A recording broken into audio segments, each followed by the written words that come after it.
Retail workers of Reddit, what's your Black Friday horror story? Worked at a store that had a service department. They couldn't ring up anything at the service counter, but they had a computer which made it look like a register. Guy is standing there patiently waiting to be rung up. Finally somebody notices him and asks what he needs. I'd like to pay, he says. I'm sorry, this isn't a register, replies the service tech. The guy then proceeds to try and convince the service tech to let him pay because the line for the main registers is 3 hours long. Of course the service tech couldn't because he didn't have a register. He just had a computer for making appointments and such. So after 15 minutes of argument the guy moves off to find the line. Here's the fun part. While he was arguing somebody else saw him standing by something that looked like a register and so got in line behind him. Then people saw the shorter line and got in behind them. With nobody to control it, the line to nowhere grew quickly. 15 minutes was all it took for the not line to snake all the way around the department. So when the doofus who started this whole fiasco went to find the right line, he found the end of the line he had started. Then the guy behind him heard that there wasn't a register, so he followed the first guy. Then the next customer followed the second and so on. They walked around in a circle for an hour before somebody noticed them. We almost had a riot when a manager had to tell 100 people that they weren't in line and had just waited an hour for nothing. That same year we had several scuffles at points where the register line had forked into 2 lines. From then on we marked off a huge register path and had several employees just manage the line. Store is absolutely faking packed and a larger trailer trash looking woman gets up to the register with 4 coffee machines, about 30 different pieces of clothing, clearly none of which would fit her, a set of pots and pans, and a blender. I'm at the register serving a line of, at this point, probably 20 people. She gets to my register and I ring everything up. Total comes out to about $200 because most of the crap she's getting is cheap sheet that we sell even cheaper on Black Friday. Of course, as soon as I tell her the total, I'm wrong. So is the register. Apparently, you double scanned most of it. It should be half that price. Hell. No, I didn't, lady. Learn to count. Fuck, I wish I could say that to her, but my manager is literally right behind me on the other register and would chew me out like no tomorrow. So, in my nicest, most sarcastic tone of voice, I reply, I don't believe I did. You can even see it right here on the register. If you really want me to, I can start over to make sure nothing scanned more than once. Though of course, she ignores the whole damned thing and just tries to pay. She's clearly not been to the store before because our old as fuck register system requires us to take your card and swipe it ourselves. She spends a few seconds looking around for where she can scan her card, and I chime in, we have to scan it up here, ma'am. System is too old for us to have something where you scan the card. I'm so sorry about that. She's already pissed enough and trying to fight with me about her scanning it herself. Finally, after spitting in my face for a few seconds, while I'm forced to smile like the brain dead monkey corporate thinks I am, she hands me the damned card. I check the name because legally we have to, and we have to see ID as well. Well, I see the card and immediately expect a she chow because the first name on it is David. She hands me her ID, and lo and behold, her name ain't David. I'm sorry ma'am, I can't legally charge this card unless David is with you, in which case I'd need to see his ID. Ah, you faking kidding me? This is my son's card. He's letting me use it. He's at home with my husband. Fuck me, as if this sheet wasn't bad enough already. I'm sorry, I can't swipe this card unless it's yours. Do you have a different card on you with your name on it? After grumbling for a bit, cunty McBeachface hands over a different card. Go through the normal motions. Card faking declined. Fuck. How can this get any worse? Your card was declined, ma'am. Cue me getting screamed at in front of an ever-growing, impatient live audience. Let me talk to your faking manager. At this point, I can only pray that hell itself will swallow this demon up, or at least end me, so I don't have to deal with it. Point. My manager turns around from her register, says, just a moment, ma'am, I'm finishing up this transaction, then I'll be right with you. Of course, this little old lady ain't got the time for that. At this point, I'm pretty sure my line at the register should be paying me for the entertainment they get out of this lady unloading all of her batshit on me. My manager finally turns around and has me switch to her register for the time being while she handles the crazy. I managed to get a few people through the register while I hear screaming coming from both sides, as my manager isn't great with being yelled at. How the fuck did anyone think that was a good idea? I get a few comments and looks from customers basically saying I'm so sorry. We are not all terrible. Finally, I hear cunty Mick Beachface over there yell that she'll put all her shit back and go shop somewhere else. Turns out that's not what she did. Instead, she ended up going to the exit on the other side of our department and trying to walk out with everything in the cart.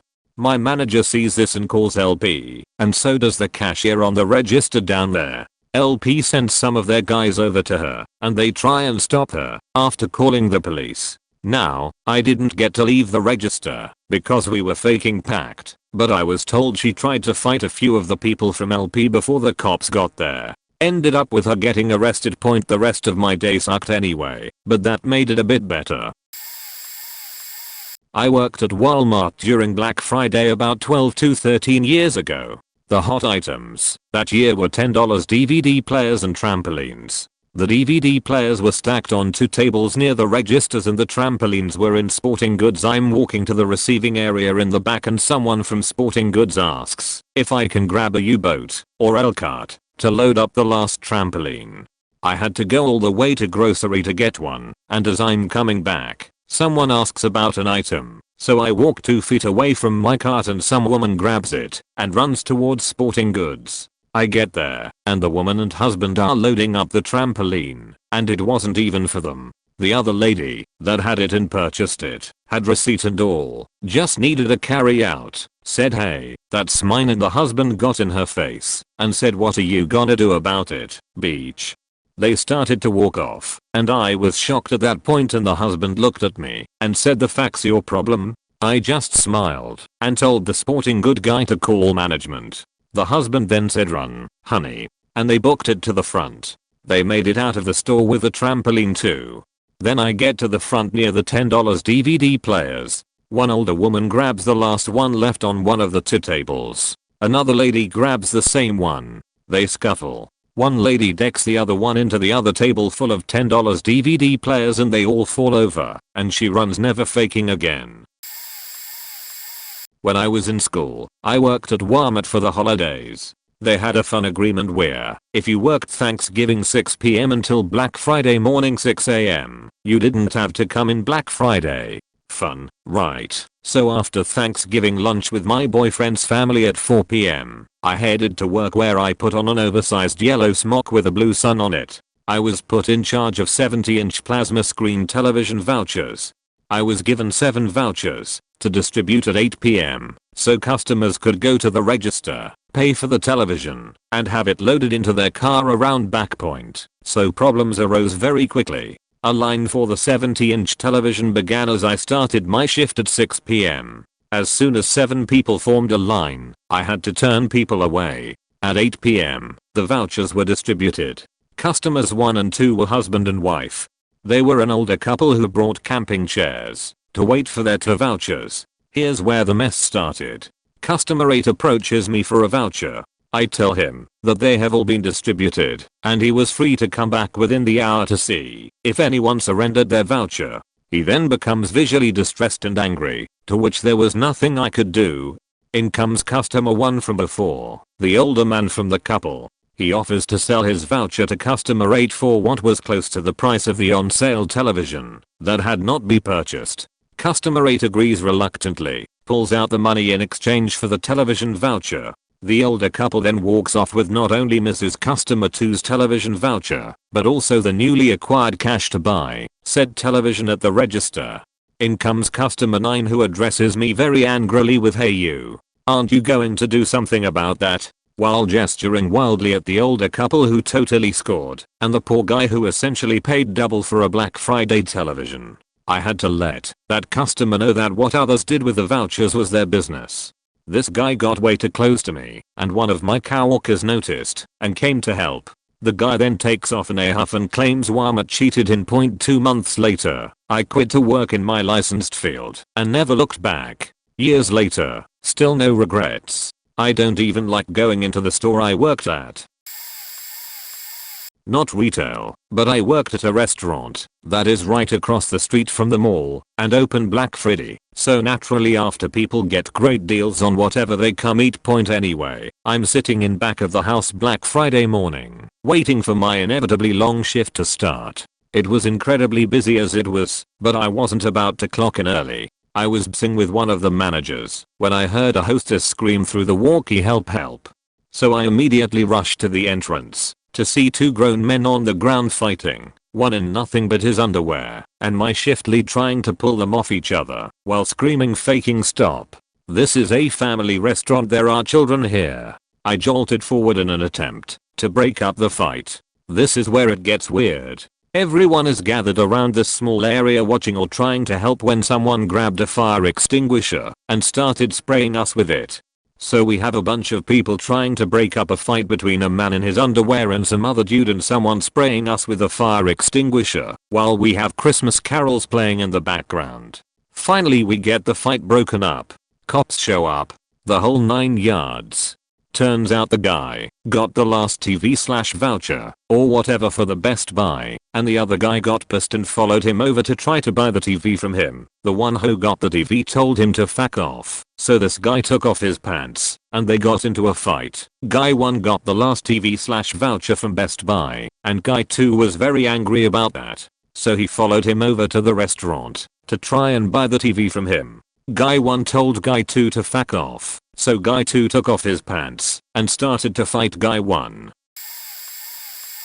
Worked at Walmart years ago. One of my mangers thought she was being sneaky and swapped my Black Friday off shift with an on at 9 AM. My shifts normally didn't start until 1 and ended at 9, so this was utter bullshit. I was in the bakery department and had to work all of Thanksgiving the day before, and they ended up needing more help. I came in at 6 AM that day and worked a 14-hour shift because most of my team had been given the holiday off. My manager's excuse being, "You're young. They have families they need to be with and kids to celebrate with." So I was pretty angry.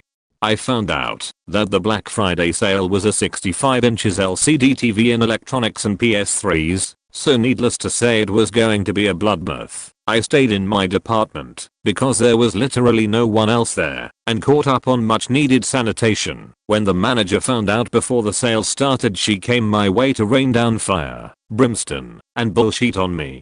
Thankfully, I could use their own bullshit policies against them. There needs to be at least one member of the bakery crew on hand to write on cakes, and since I was the only one there, they were shit out to luck. I got out of Black Friday bullshit, got an easy day of work, and the perfect spot to watch the chaos all while screwing over a manager I hated. It was a beautiful day.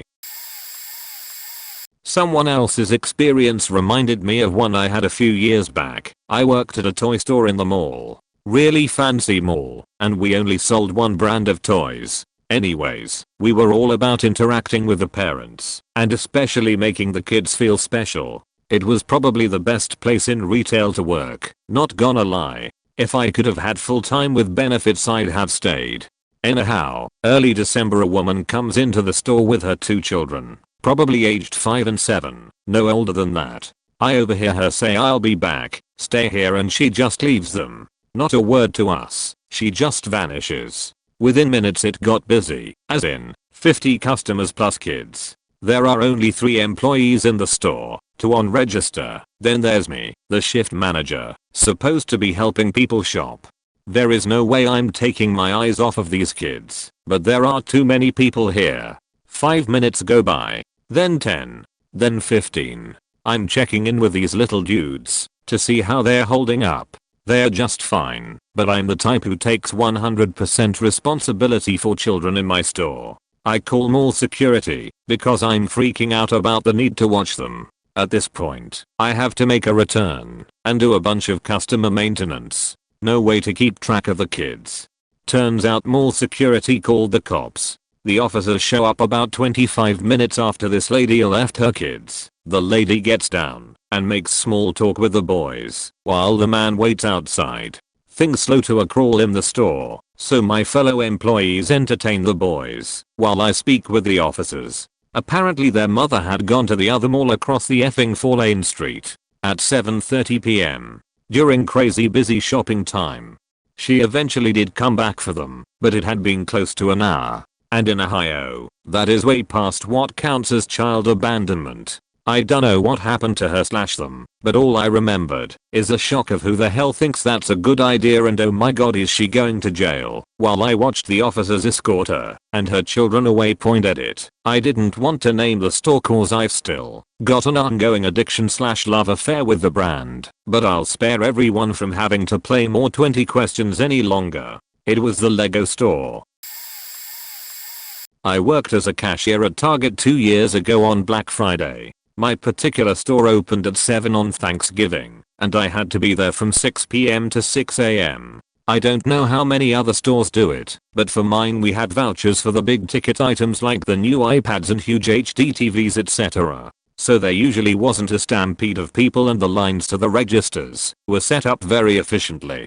Seeing all the preparation to avoid making it a shit show, I began to feel hopeful that it would be an okay night, well worth the holiday pay, as the doors were unlocked. I could not have been more on point. About midnight, 2 large women come to my register with 4 cards piled with random shit that they had coupons for. Just imagine 40 bottles of shampoo, 50 sticks of deodorant, 25 2 liters of soda, etc.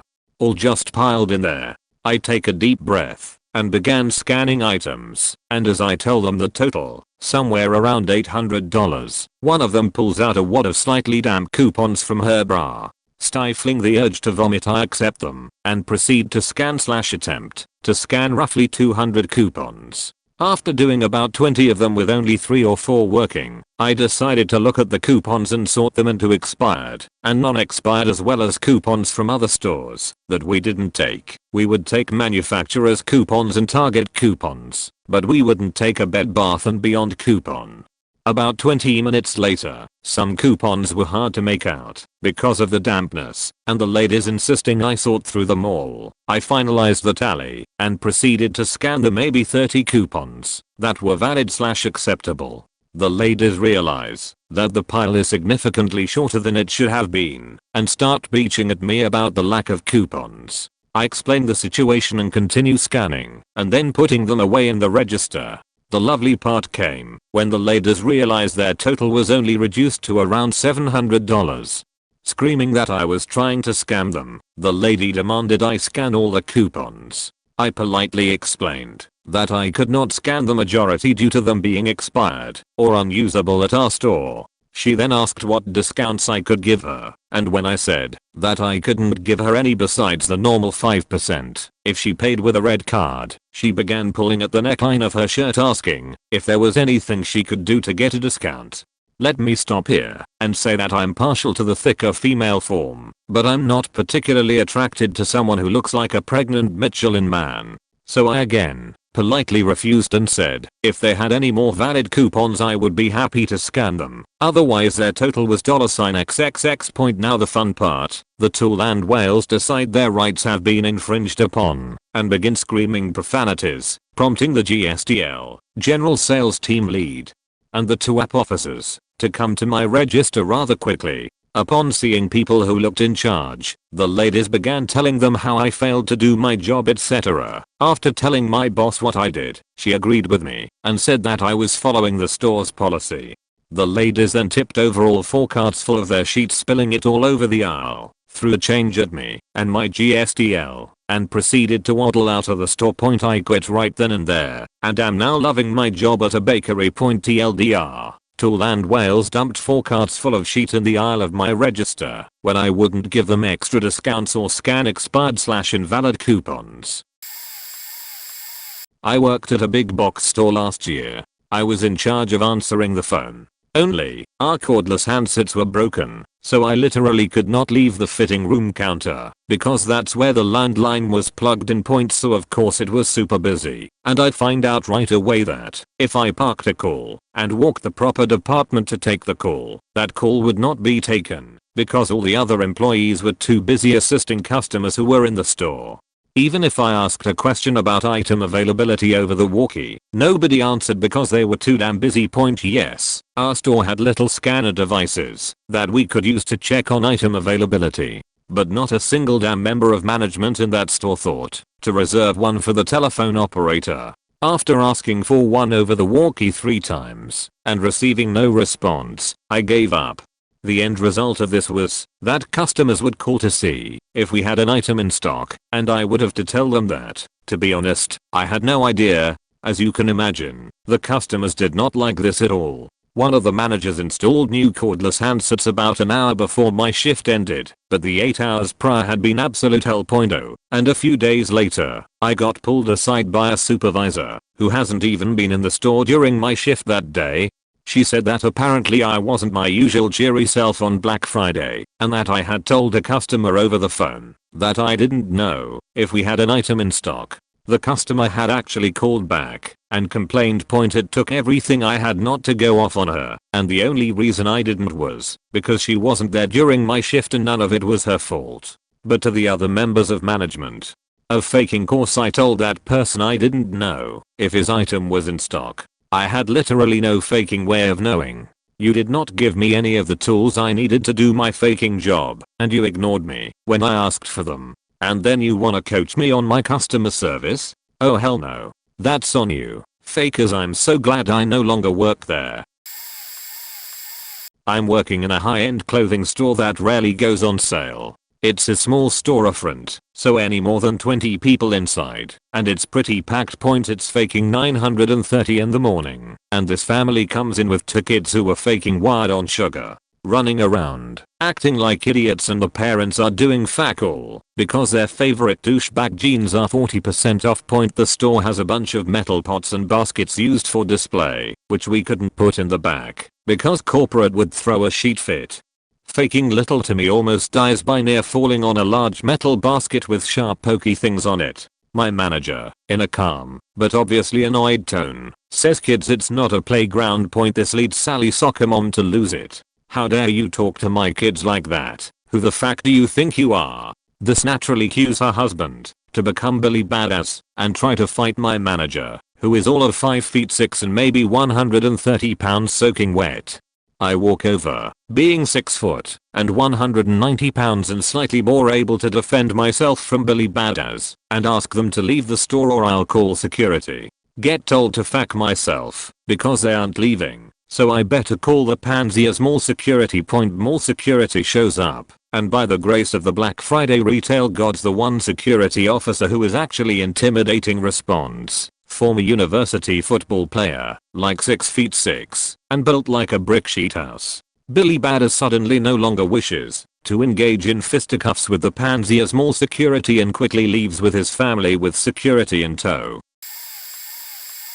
Former GameStop manager. The worst one I ever worked was 2006. Everyone wanted a damn wig. When I got to the store at 4 AM to prep for the 5 AM opening, there were people wrapped around the shopping center in a line for the damn thing, even though I had a sign on the door explicitly stating that we could only guarantee them for the first 6 people. When I made the announcement to the folks in line, I thought I was about to get my ass kicked by more than a couple plus grandmas and soccer moms who had been waiting since midnight.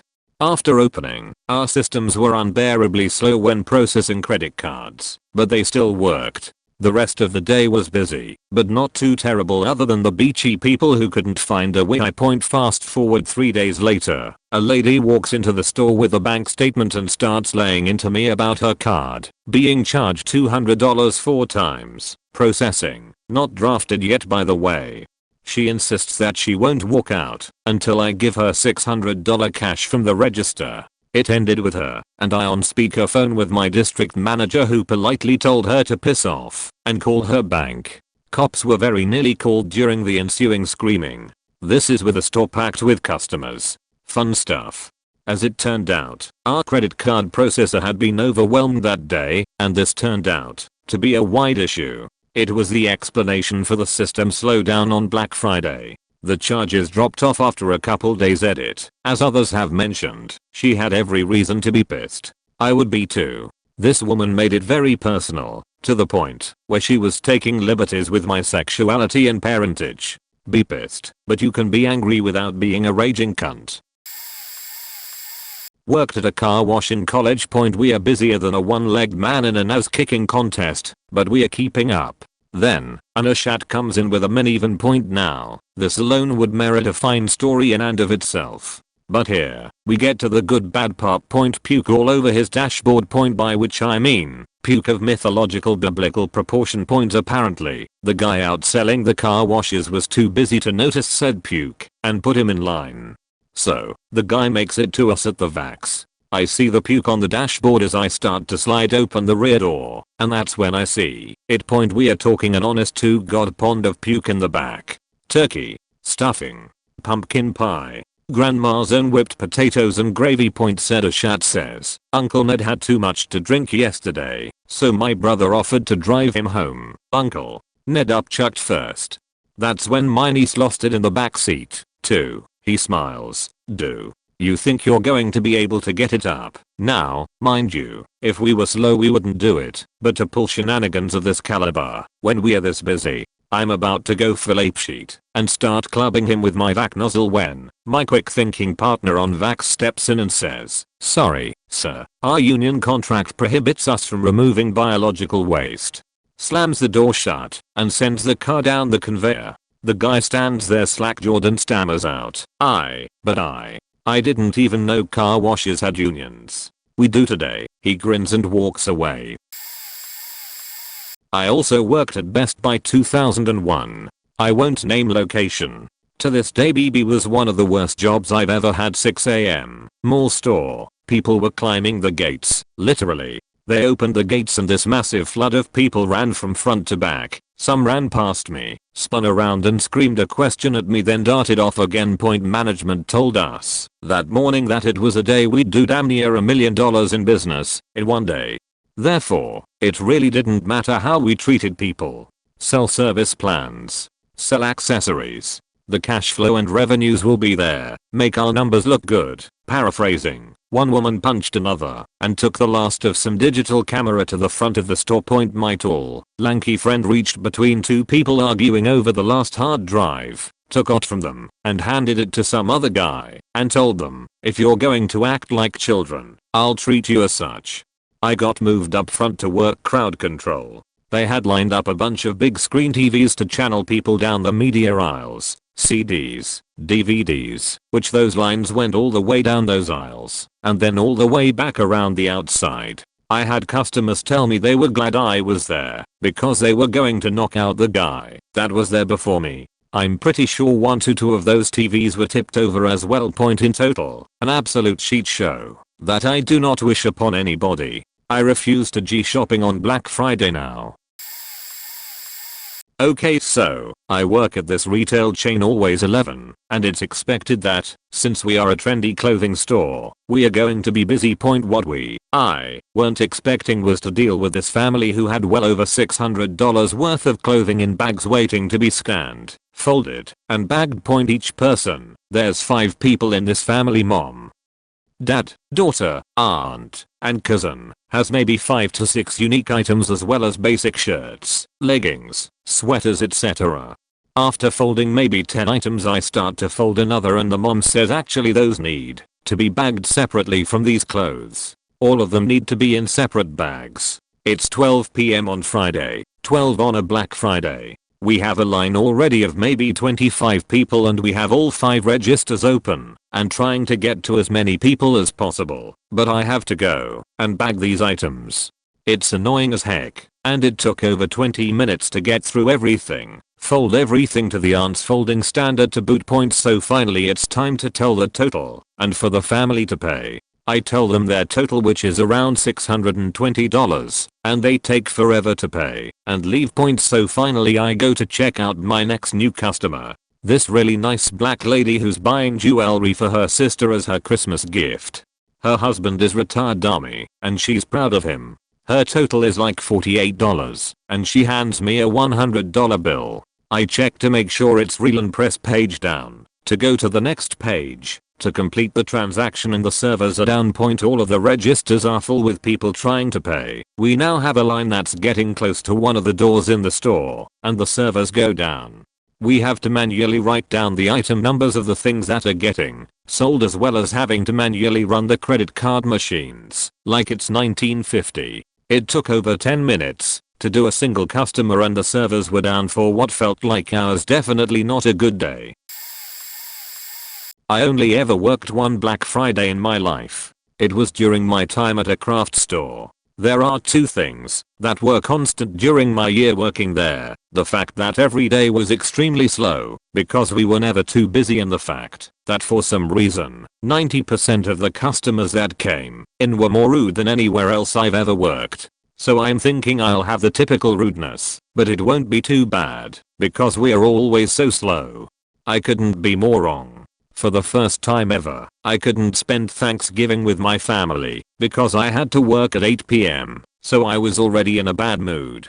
That night, I had things thrown at me multiple times, was screamed at much more than usual, and was trampled by a gang of old ladies as I was attempting to head back to the break room. But the worst moment came when a customer tried to buy a pack of scrapbook page protectors.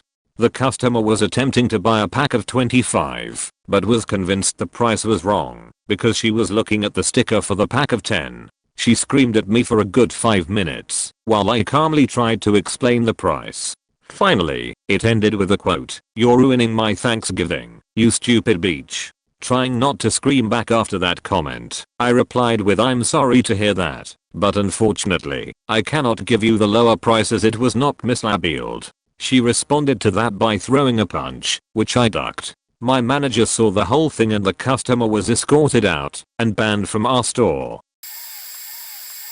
Oh boy. A reason to tell the story of what happened today. So I work at the largest consumer electronics store in the US. I really do love my job. Management is easy to work with me, etc. Black Friday, however, sucks. It just sucks. So much. Today is like any other. I get there about 45 minutes before we open at 8 a.m. Help everyone prepare, etc. Store opens. Things are going smoothly. I'm wearing a sweater over my uniform because it was slightly chilly outside. So I'm about an hour into my shift and something dawns on me. I'm sweating. Like really bad. Now, I'm a big guy, but not big enough to be sweating while standing still. So I knew something was wrong. It dawns on me that I'm suddenly getting really sick. I call one of my coworkers over and tell them to finish this transaction I'm on and I bolt. Now, fun fact about our store is we are really small. So small in fact that the men's bathroom only has one toilet. So I burst into the door and it's shut and locked. So into the trash can all of my Thanksgiving goes. I'm just heaving into the trash can. Some guy walked in on me and just noped the fuck out. I felt like garbage. So I finish and manage to worm my way back outside, and my GM looks at me and he can tell that I'm sick.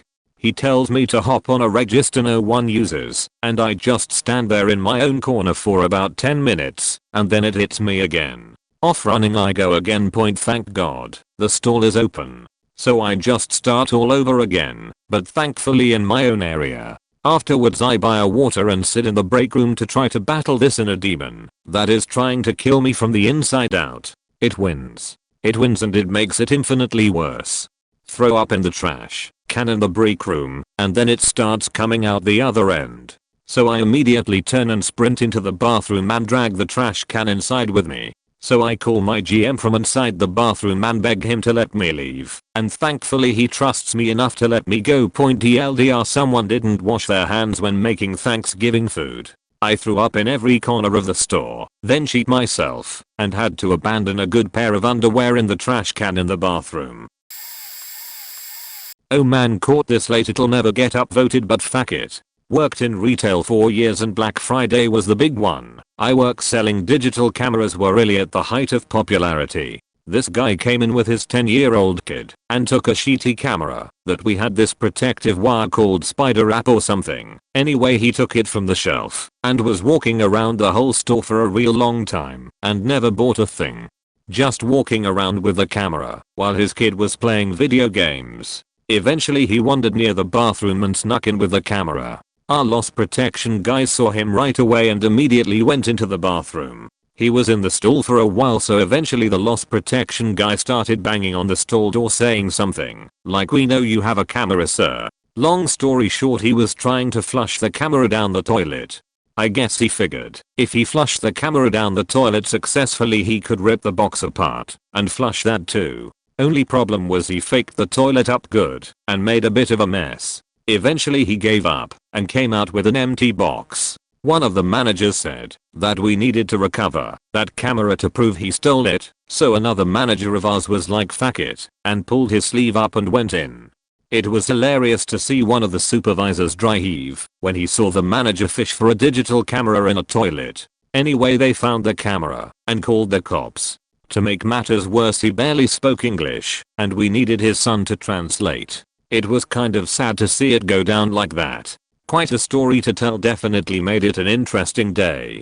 TLDR caught a guy stealing a camera and he tried to flush it down the toilet.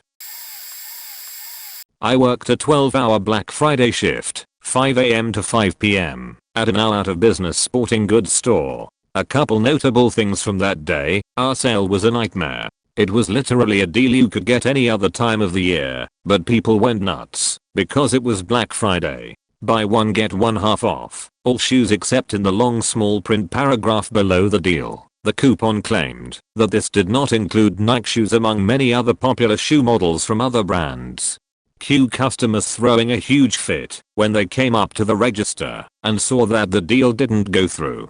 After 20 minutes my manager got so fed up he just started overriding the transactions because every cashier was getting screamed at. My manager told us not to do any returns on Black Friday as it took a long time and would hold up the line, but also because people would try and return big ticket items to buy them again for cheap with the Black Friday price.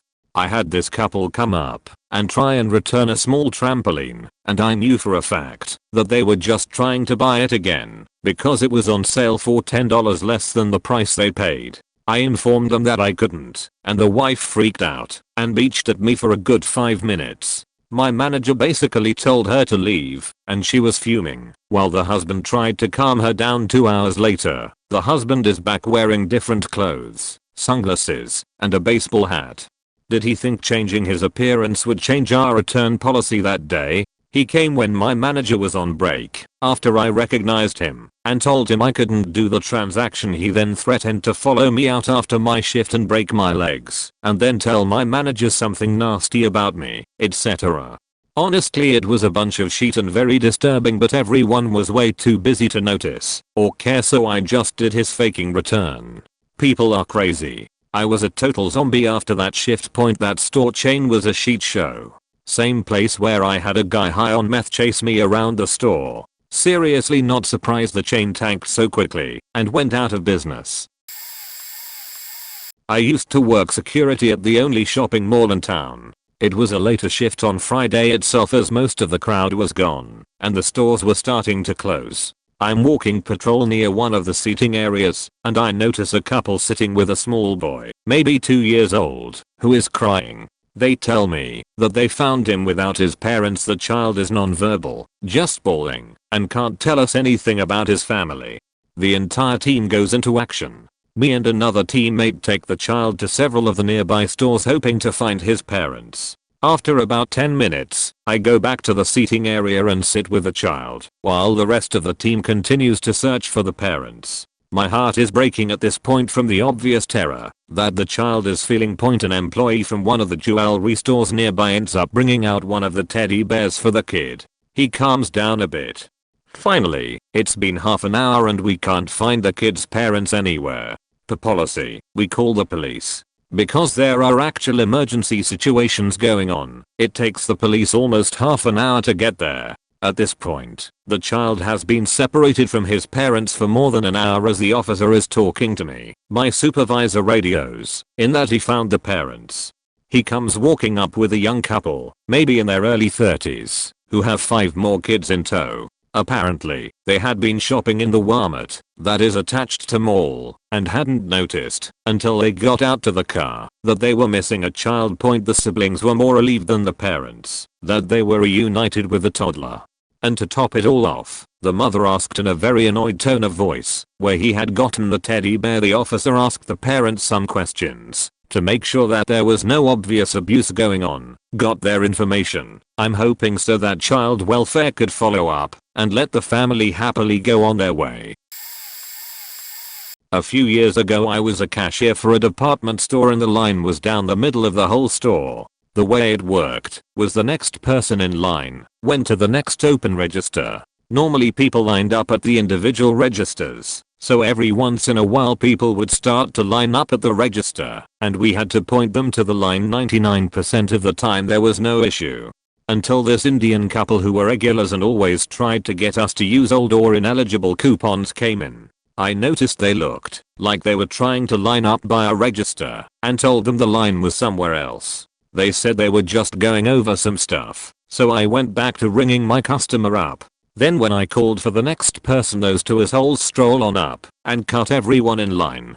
I told them they weren't in line and they had to go to the back. They start yelling at me like I just kicked their cancer-ridden kid off a faking overpass as the wall line behind them is yelling at them to get in the back.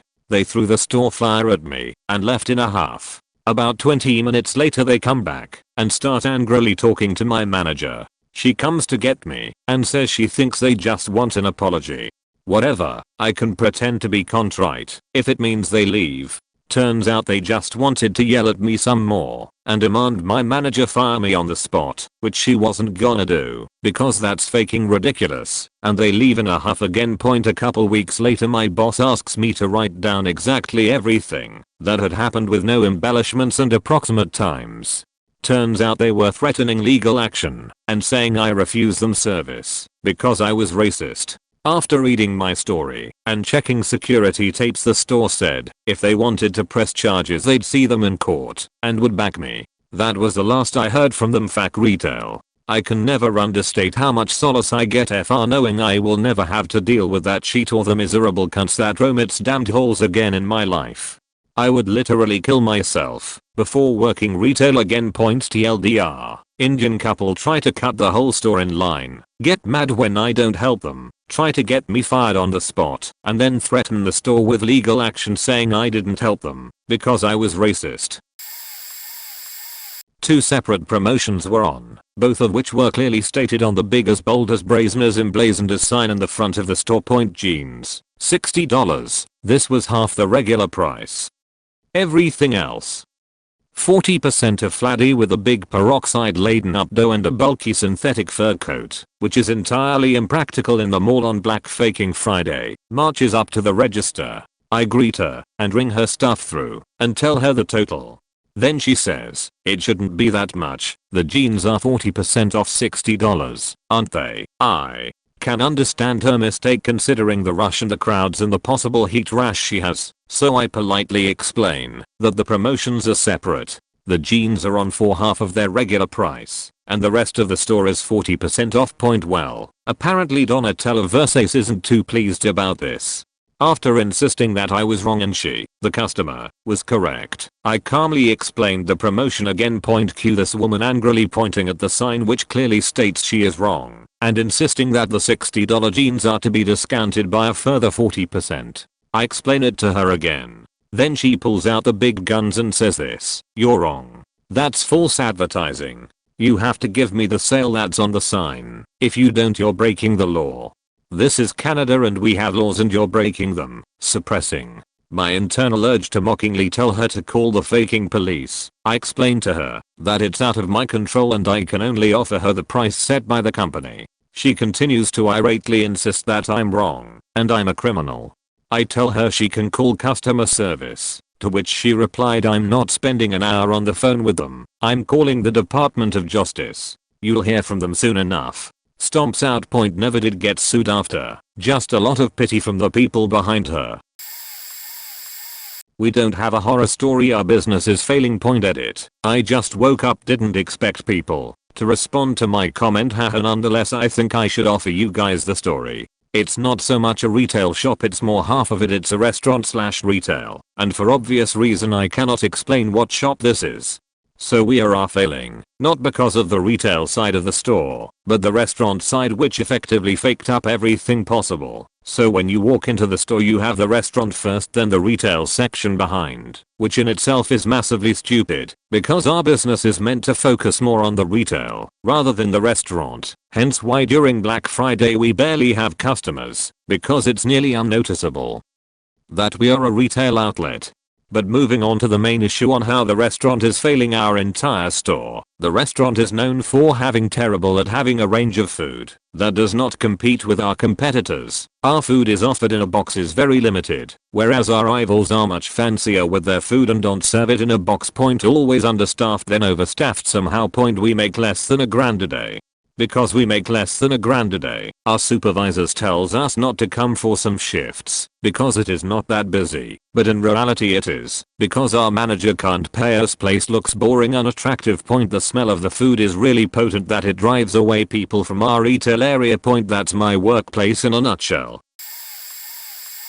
Back when I worked at Camp USA a year before they went bankrupt in 2007, I had to work Black Friday. Though we only had to show up shortly before the midnight opening, the managers gave us the option of showing up at 6 p.m. Thanksgiving Day, so we could get together, relax a bit, and take advantage of everything an empty store could offer. Some went into the training lab and watched movies on the projectors. Others of us went onto the sales floor and hooked up Xboxes for some Halo 2 LAN action.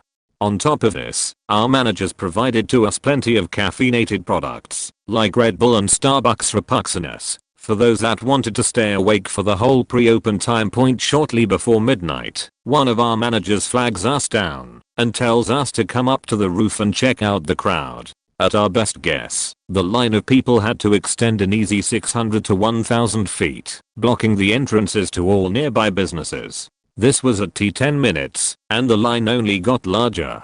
Once we got all of our stuff packed up and stored in the break room, we all took our positions. The doors open, and it was like watching sludge pour into a sewer. People were shoving and pushing themselves through the T intersection door, shoulder to shoulder, and damn near breaking the glass of the entryway. Within about 10 minutes, there was literally no walking space in the store, which made it a bit of a problem for those of us who worked the camera and MP3 player counters. Normally, we'd have to walk the product up to checkout. As people filed in, we simply stuck post-it notes to the items with the names of the customer attached and lobbed them over to the member service area and various checkout lanes. That's right, we actually had to throw the product just to get it to checkout. After a few hours, my coworker at the camera station noticed another coworker seemed to be missing, so I ventured out and tried to find him as best I could.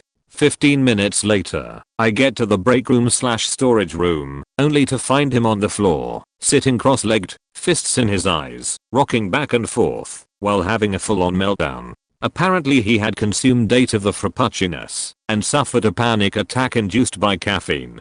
Once I worked my way back to the front of the store, we continued on. At some point, I think around 5 AM or 6, I heard some shouting at one of the checkout lanes and saw 2 of my managers book it out of the office and over to one of the registers. As I was told later, one of the checkout clerks locked up mid-transaction and fell backwards as if he was frozen solid.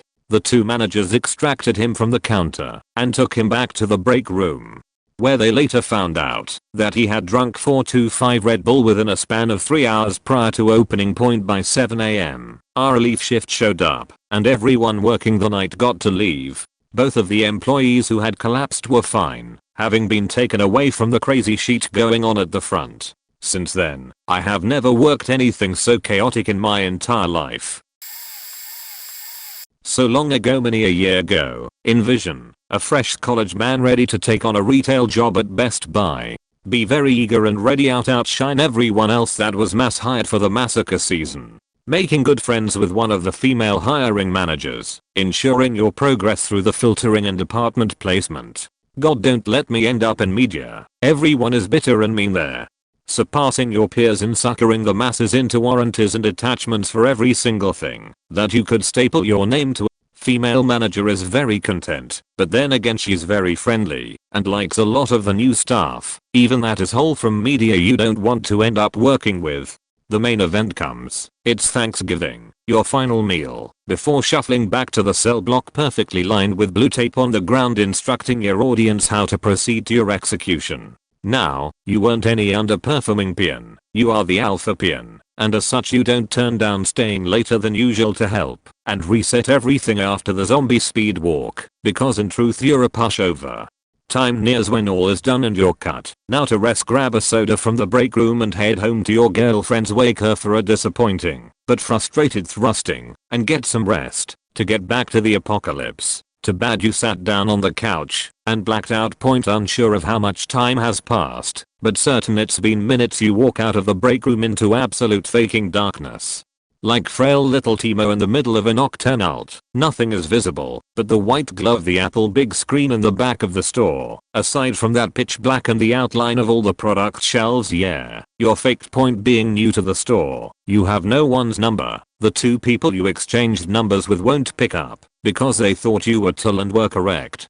So next logical thing is to panic. Rush to the loading dock, maybe buy some form of hooker magic. There's the inventory guys working late into the night as they always are. Fuck no. It's the day after Thanksgiving. They got shit to do. At this point you're contemplating camping home theater section and making it through the night, setting up a printer fort to survive any attacks from the ghost of doorbuster fatalities from years past, like your goddamn I Am Legend, last man alive on the earth, encompassing these brick and mortar walls. Hell, you almost broke open one of those mechanical dogs that explode to pieces when they fall a distance greater than 1 foot, like the Star Wars BB-8 toys that follow you around relentlessly to their crunchy deaths like an obedient Mudderkin. Too bad you didn't, because you lost you never around hour 1 and call the cops. They laugh and say nothing can be done. You'll have to break out before they can show up. You offer to think about it and get back to them like an introvert brewing asking to go to a party where you'll be the butt of every joke. Boot wait, Will Smith moment. There's a logbook in the front with all the new hires and the hiring staff sheet. It's super close to the front door and you fear many movement sensors will be around and it could all go tits up if you chose poorly on which path to take for the holy grail. Time to go prone and wiggle to the desk as a belligerent salsa dancer with the carpeted concrete. Make it to the desk, reach around under blindly flailing about like prom night all over again. Success, like the first hook, got it the first try and all the juicy redeeming numbers with it. Oh my god, the super nice female manager's number is on there. Speed dial with surgical precision. Voicemail. Dial frantically again, this time though, voicemail, and for the next 10 dozen times too. Time to guess who the rest of the names belong to and dial out. No pickup. No pickup. Why you no pickup either? Hello, finally. A human voice that's not imagined after 70 minutes of isolation. I calmly explain, I'm not in a position to reveal the nature of my work-related emergency, but I need to speak to female manager in the middle of the forsaken human barren night, and it has to be as soon as possible. He's pissed for some reason, denies me her number due to privacy. Oh my gatto, it's the crap sandwich from the media department. My fate is in the hands of this crouton, and like expected he's being meanie. I miss my robotic dog. Finally I offer him my number, and if he can pass it to her and explain it's a Best Buy related emergency and that this is no time for caution coupe, sure. Bye. A few more time goes by, and I fear I might not make it through the night. I might have to resort to cannibalism, since the robotic dog did not have any nutritional content as many imaginary friends tend to lack. Having what little dignity I have, I chose to go in a blaze of glory and duke it out with the cops, while having 1 star. I begin my green mic walk to the fire escape, swallow my last breath of fresh air like a airlock to space about to be breached, and start pushing on the door. BRRRT. I'm receiving a call, and from a stranger number. I answer and it's the female manager. Explanations are giving. She panics and shrieks, where were you? Break room. What? I forgot to check it before closing. Sorry. It's okay, I'm near, I can go get you out right away. Q-book deal for my heroic tale. Okay, I'm going to sit in the break room until you get here. Okay, see you soon. Rustling in background. Click. I start my triumphant parade back to my comfy couch and bam, instant 5 stars. Wee woo wee woo, wee woo point. I'm so dead. How can I blame this on the mechanical dog point? Female manager tactical rolls under the metal curtain at the front, dashes for the keypad and silences the alarm. I'm in awe at the speed at which she got there. She lets me out and says not to worry, she's going to call the security company, settle the alarm, and it will be okay. Go home and rest.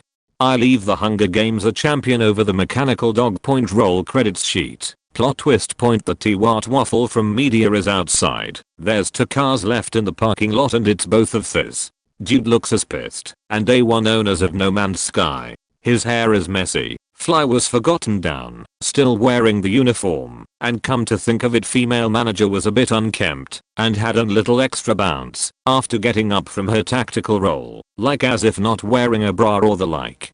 Wholly stumbling into a Templar and Assassins conspiracy. I'm almost certain that she was not just married to her job. 2. Resume rolling credits. Oh man, a double Doctor Strange plot twist. I get to girlfriend's home after I had calling her earlier to let her know I wouldn't be coming home since I'd likely make a new home at Best Buy or jail, and forgot to call to update on the post tactical role revelations. I head inside. She's in bed with another guy. Edit TLDR, fact that. Read it. Also this was all written on an iPhone. Excuse the autocorrects and the lack of corrects.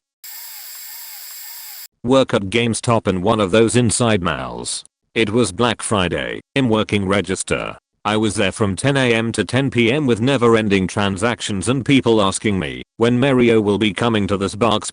Our rack broke because one of our new managers left it on over 2 nights. So it is hot as balls in there, crammed in a tiny mall GameStop with a bunch of sweaty nerds, grumpy kids and clueless parents. We hear one kid complaining how he needs to go to the bathroom. He's like 3 maybe, and I can hear the dad tell him to be quiet. Whatever, complaining kids happen. It's a long as line. I don't blame them. They buy their things yada yada and leave. No one thinks twice about it. It starts to hit the afternoon, and it just gets warmer in there, and it starts to smell of more than just sweaty nerd.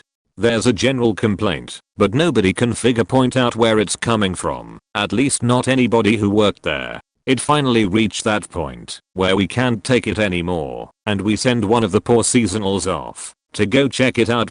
He comes back horrified. He looks at us dumbfounded and says, "There's a pew-poo by the PS4. It gets silent and one of the women being helped out chimes in and says we figured someone was already gonna clean it up, so we didn't say anything."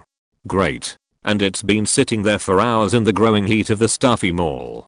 Double great point. So we tried all day to get the sheet and piss cleaned up off of our floor while trying not to scare off our customers, all because some sheety kid and sheety parent wouldn't take their kid to the goddamn bathroom. I was gonna barf, but we did it. TLDR, or 3-year-old pupped and peed in the GameStop line, and I had to clean it up.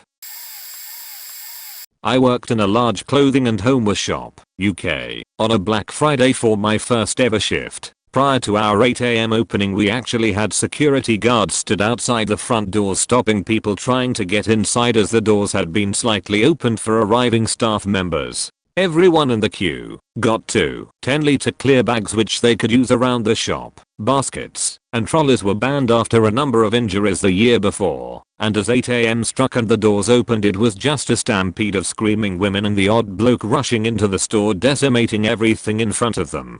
A few notable things happened after this. People were pulling whole rails of children's clothing off the walls downstairs and then bringing them upstairs into homeware and dumping them all over the beds that are made up to showcase duvet plus pillow sets so they could sort through them for what they actually wanted. They would then leave this mess for us to sort out and return. The amount of bed sheets that were torn in half by battling shoppers cost us around £2,000 in lost product. That day a fellow worker was carrying a stack of jeans from the downstairs storage area to go refill a section in women's clothing, and they were all tore out of his arms before he actually made it to his destination. He had to go and be bandaged up because all the manicured nails long, pointy plus sharp tore his arms to shreds. A customer bought a sofa that he wanted to take with him straight away, and I was asked to help him carry this big 3-piece leather plus WOOD monstrosity down the main staircase and into his van. I ended up at the front and first down the stairs, going backwards so I could support the sofa properly. About halfway down I realized the weak as ungrateful jit of a customer had wandered off to complain about a stain on the couch, leaving me abandoned on the main staircase of the shop holding onto this damn sofa so it didn't slide away and hospitalize somebody, all the while customers were forcing their way past me on the stairs, shouting at me because I was blocking their way, even though we have an elevator and 2 sets of escalators as alternative routes. Yeah, safe to say I never went back again. This will be buried, but I always think back to my Black Fridays at Target Starbucks, whenever I'm tempted to maybe work it holiday season for some extra money. I worked there for about 2.5 years before finding my current job, and somehow I managed to get scheduled alone both Black Fridays. The first time I had just started, didn't know any better, and after developing tunnel vision, after making hundreds of drinks one by one in my beginner way, became some kind of diamond strength barista reptilian creature. The second time I tore our boss guy a new one when I got the schedule that had one person after midnight until 7 AM. He fixed nothing by the day of because he was, to be honest, a spineless dummy. I didn't know it would get this bad. It usually calms down.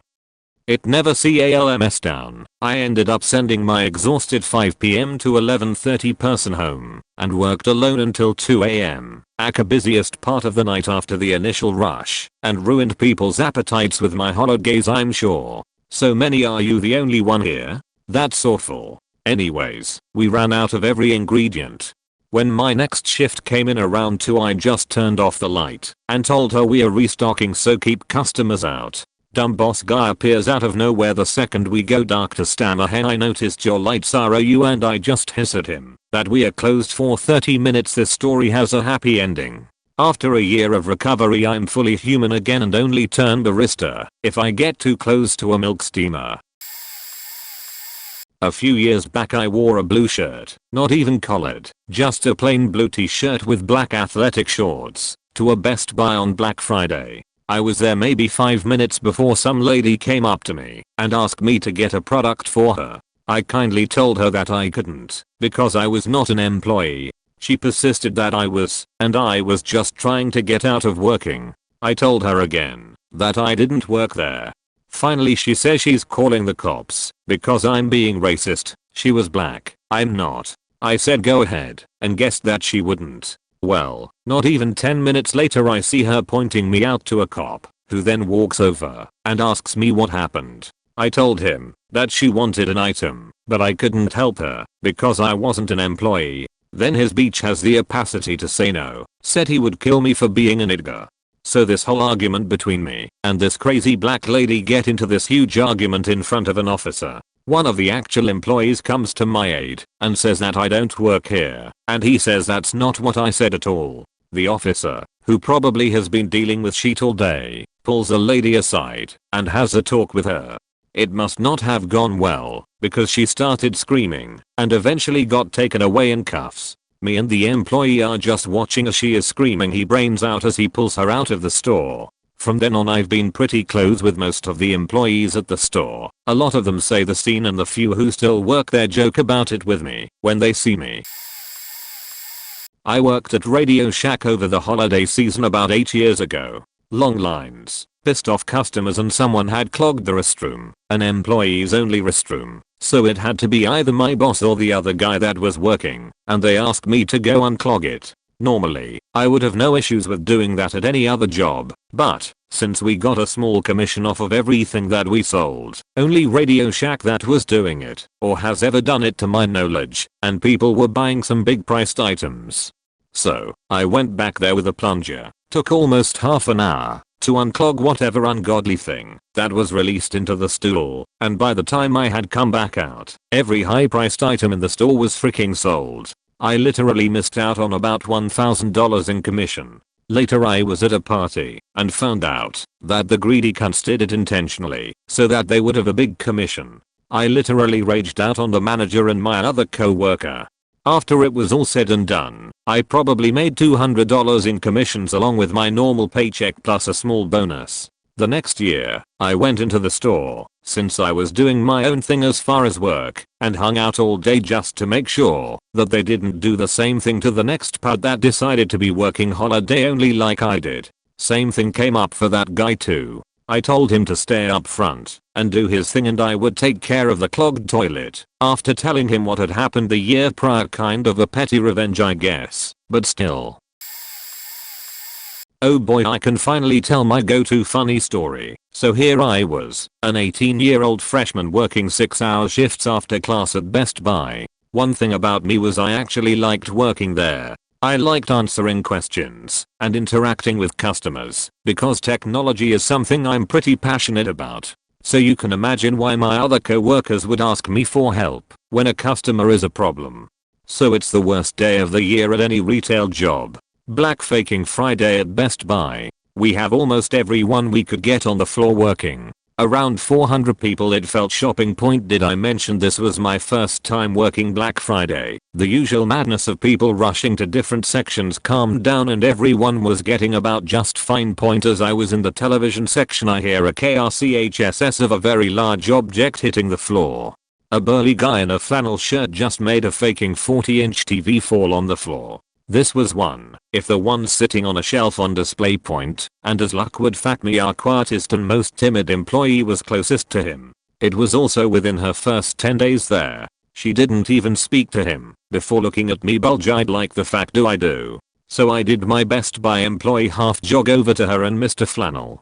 He's kneeling beside my co-worker and the TV. And there's a pretty big dent on the TV and the screen is faked. Sir, I'm sorry that happened, please let me. And he says with confidence, oh no, I didn't do that. I think my co-worker just saw you cause it to fall. Right. X. Sheet. Bad move. Cue her stuttering out a very quiet yes. By now we have a few onlookers and peeping Toms. Fuck off people, don't you have grandchildren to spoil? He stands up and crosses his arms. You cannot prove I did this. I'm going to continue shopping. I think the fact not. Look, just please let X go get our manager so we can work this out. If you didn't do anything we will find out and you should be good to go. Then he just pushes past me and tries to get lost in the crowd. I'm good at interacting with customers, but I'm not very assertive, so this man was very gone. Our manager walks up behind me followed by X and asks where he went. Cue frustrated whisper yelling at me. He walked away. I said, what? Do you mean he walked away? He just walked past me. By the time I said that, my manager was on the radio all like suspect, in flannel shirt on move, and I need eyes now. I cleaned up the TV mess, and X made a comment that it feels like Black Friday now. I didn't see him again, but when I saw my manager next he was dabbing sweat from his forehead. He was a cool guy, but thought he was Ultra Manager 3000 points, so yeah, that's when I usually stop. My first and only year working retail on Black Friday was 4 years ago. I had just started working for a big, well-known retailer that is sadly popular. It was my first official job since getting my license and car. Because of a hurricane, they started hiring for the holidays later than usual, so I was able to be hired. I was there not even a week before Black Friday. Some of the deals were during only certain hours and they didn't actually bring the products to the register, but instead some paper, and we were never properly trained how to deal with these things, just given some bad instructions on another paper. I can remember the ridiculous lines. The whole front of the store was just one big mob. Before the sales began, people were surrounding the store. Different aisles, normally for food, were set up as displays for other stuff like DVDs. They blocked off all the sale displays, so people couldn't get the stuff early. Lines were wrapped around the store for the TVs and Blu-ray players. One of the worst times was when I forgot to give a customer his change. We couldn't open the registers without a cash transaction or a manager key and override. He ended up waiting for me to ring out the next customer, so I could get the register open without waiting for one of the managers who were running around like crazy. The shift was from 7:30 PM to 7:30 AM. They started sending people home around 4 AM because the customers stopped coming in. I stayed the whole time. I was naive. I won't step foot in the stores anymore. Working for them only opened my eyes about how awful the company is, especially around the holidays, when they hired dozens of temporary workers who they let go when the season ends. I can't stand what Black Friday has become. It disgusts me the way people will flock to stores during times that normally should be dinner. Black Friday is a misnomer. It's no longer Friday, it's Thursday. Too many places open up early evening on Thursday. I was sickened when I saw Toys R Us commercials for stores opening at 5 PM for sales. That's the last store that should be trying to interrupt Thanksgiving dinners.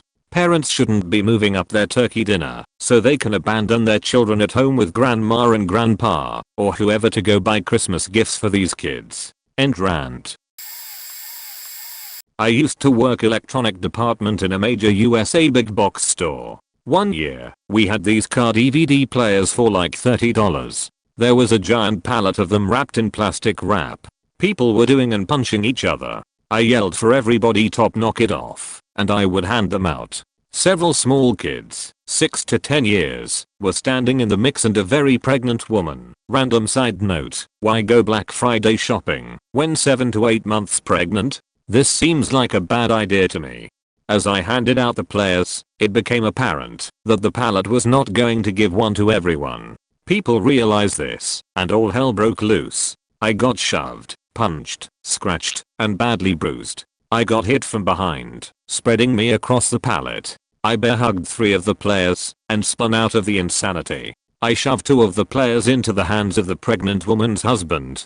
The last one I held, and saw all the remaining players get snatched. Everyone scattered, leaving a crying kid who got trampled. There were no parents in sight. I helped the kid up, and he stopped crying. He didn't seem too hurt, just shocked. A woman ran over to us in a panic, and hugged the boy. She looked at the remains of the pallet of players, and to the kid. Apparently the boy ran off, to find these on his own. His mom had mentioned they would make a good present for his dad. I handed the mom the last one in my hands. She started crying and hugged me. The kid smiled huge and thanked me. TLDR, got trampled for DVD players, but made 2 families very happy. I worked at Walmart when I was 18 years old. I worked in the electronics department. Black Friday actually wasn't that bad because my shift didn't start until 6 AM. Had an elderly woman ask me if we had any more 50 inches plasmas that were on sale. I told her most likely not, since the skid they were on was in the middle of an ILMT. I went into the stockroom to make sure, and what do you know, a 50 inches plasma TV. Nobody was around to help me lift it. Plasma TVs had a heavy, I assumed, glass screen back then. I said fuck it, I'm a strong enough guy, and all I had to was lift it onto a flat cart. I picked it up with one strong pull and got it on there, but when I set it down I felt as though I had strained something in my armpit. I gave the lady her TV and went on with my day. Had some eggs the rest of the day, but it wasn't horrible. Obviously didn't tell anybody. I don't even know why. Well, I went home to get some sleep because I had to work the next day. Woke up feeling even worse, and the pain had went from my armpit to the middle of my ribs on my back. I took a shower and immediately felt like I couldn't catch my breath. So I changed it to a bath. I was lying there for some time when I noticed a bubble popping feeling in my chest. I started freaking out. Worked up the nerve to go to the hospital and had a chest X-ray done. The doctor comes in and tells me I have some inflammation under my armpit and that I'd probably just pulled something. She left the room, but 5 minutes later came rushing back in. She told me I have a partial pneumothorax, but it's extremely small and should heal itself back to normal if I just take it easy for a few days. I was in bed for multiple days, and as the days passed I started feeling better. I remember even feeling sort of euphoric. So the few days passed, and I had to go back to the hospital for my follow-up X-ray. I even recall telling my mom I was hungry and wanted to stop off at McDonald's for breakfast. Well, it turns out that my lung had fully collapsed over the weekend, and I had been breathing from one lung. I felt great because I was kind of dying. I spent a week in the hospital with a chest tube in, and that's not even the worst part. See, they numb you to put the tube in, but they don't when they take it back out, and by that time your skin starts to heal over the tube. I know this story is getting long, so I'll try to be quick with the ending. I go back to work a couple weeks later, and they tell me that I no longer work there due to no call no shows, even though my boss visited me in the hospital. Lol. So, TLDR, picked up a heavy TV for some lady at Walmart on Black Friday and my lung collapsed because of it. By the way, I was happy to leave Walmart, and I joined the Air Force 3 years after it happened, so I'm much better now. Thank you for reading my novel. Side note, my usual job is working at a gas station, but my bill was a manager at a department store in the mall, and asked if I wanted to bag for Black Friday for some extra cash. I said yeah, shouldn't be too bad. Oh my sweet summer child, I was wrong. So, we arrive in the wee hours of the morning, having to enter through a side maintenance hall type entrance, because the normal entrance was packed. I get trained real quick, and assigned a register station. I've never worked a mall style retail job, but what could go wrong? First problem was this store was the department store, and all clothes and such. They had a sister store at the other end of the mall, the home store, with all the appliance and home stuff. A ton of people didn't realize this, and angrily came up to us, and asked where it was, and after we told them it was at the other end of the mall, you cold sworn I just took a sheet on dear Aunt Sally's grave, and insulted her apple pie, God rest her soul. So, a ton of people angry, that they couldn't read a flyer. Then, the cashier I was with took off somewhere for a bathroom break. Cue a ton of middle-aged housewives demanding I ring them up. When I broke the news I was a one-day employee, and had no idea how to do anything, I was basically called the lowest form of life there was, and with my lack of skills, I would be best off being turned into glue facme, and getting my degree, right? The cherry on the cake was the sweetest looking old lady ever, like made SpongeBob's grandma seem utterly evil and diabolical in comparison initially, shouting me down for bagging a jacket wrong. It's a goddamn jacket, not the hope faking diamond. I was ripped a brand new 3-bedroom 2-bath, double wide as whole for. That one point never again will I work in a setting like that for Black Friday. My heart goes out to my fellow retail workers who can stomach the abuse. You are the unsung heroes of the holidays. So I've worked retail for a long time, but I hadn't had a bad Black Friday until today. I guess I've been lucky and had really cool managers and it's just been good. First off, I work in a department store in a busy downtown mall. On a regular day we get a lot of crazes, homeless, and or druggies. So I was kind of expecting a shit show. I also have an easy gag reflex and a sensitive tummy, and I woke up nauseous. So fast forward to like 80% through my shift and this man looks like he needs some assistance. I walk over to try sell him some shit, and he gets really close to me. Then I smell it. The worst faking smell I've smelt on a person. It's not like sheet smell, it's like bo mixed with vomit mixed with death. Now I'm faking trapped with this disgusting man. The store manager is behind me doing something or other, so I can't just run away from this garbage person. He's leaning into me while he's rambling about how he's looking for eel pearls like the ones he saw back in Vietnam. I'm like trying to swallow the puke that's working up my esophagus and somehow get this man to leave. He asks me like 4 times if he can explain something to me and never does, and finally leaves after staring at me for an excessive amount of time. I visibly heave after he walks away. I rush over to the fragrance counter and smell the coffee beans to get the fumes out of my face long enough to tell my boss that I'm done. She was very sympathetic, mostly because I was still gagging when I told her, and let me go home. I'm still not feeling okay from that. About 10 years ago I was working at a large regional electronics store. Our deals were truly awesome for some relatively decent stuff, so we always had a huge line before opening for Black Friday. We were all on commission, so we would set up near a computer in our department and call out what deals each individual was selling, i.e. huge plasma for no money over here, digital camera for no money over there, etc. I was covering the huge plasma for no money towards the back of the store because those purchases were much larger than others. Commissions were bigger, opportunities for add-ons were bigger, and every transaction took several minutes, which led to a pretty long line of customers waiting to buy their huge plasma for next to no money, and there's a limit to the number of plasma TVS available, let's say 20 per store. So no one was giving up their spot in line for anything. Cue the little old lady who was in a rush. She was probably the 10th customer that I saw that day. I was trying to calm her down, saying stuff like, calm down, you've definitely got a TV reserved. Let's just chat about it some, so that when you get home you have everything you need to enjoy it. She was flustered but tacitly agreed. About 2 minutes into the exchange I hear a fetched which is followed by an unholy stench. Followed by a longer, bellowing fetched that I couldn't help but realize sounded juicy AF. I could barely breathe from the stench and was finishing ringing her up as soon as possible. She heads to the front of the store to pick up her order, and, lo and behold, there's a soggy lump of brown hanging halfway down her leg. She shat her pants to get that plasma for cheap. What the fuck? TLDR. Old lady shat her pants while standing next to me ringing her up to buy a freaking television.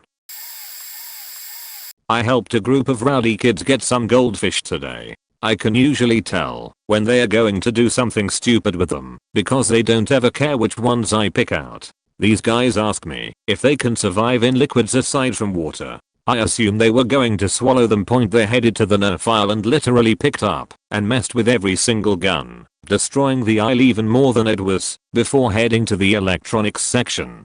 A few minutes later I find an open package on the shelf for a squishy splat ball.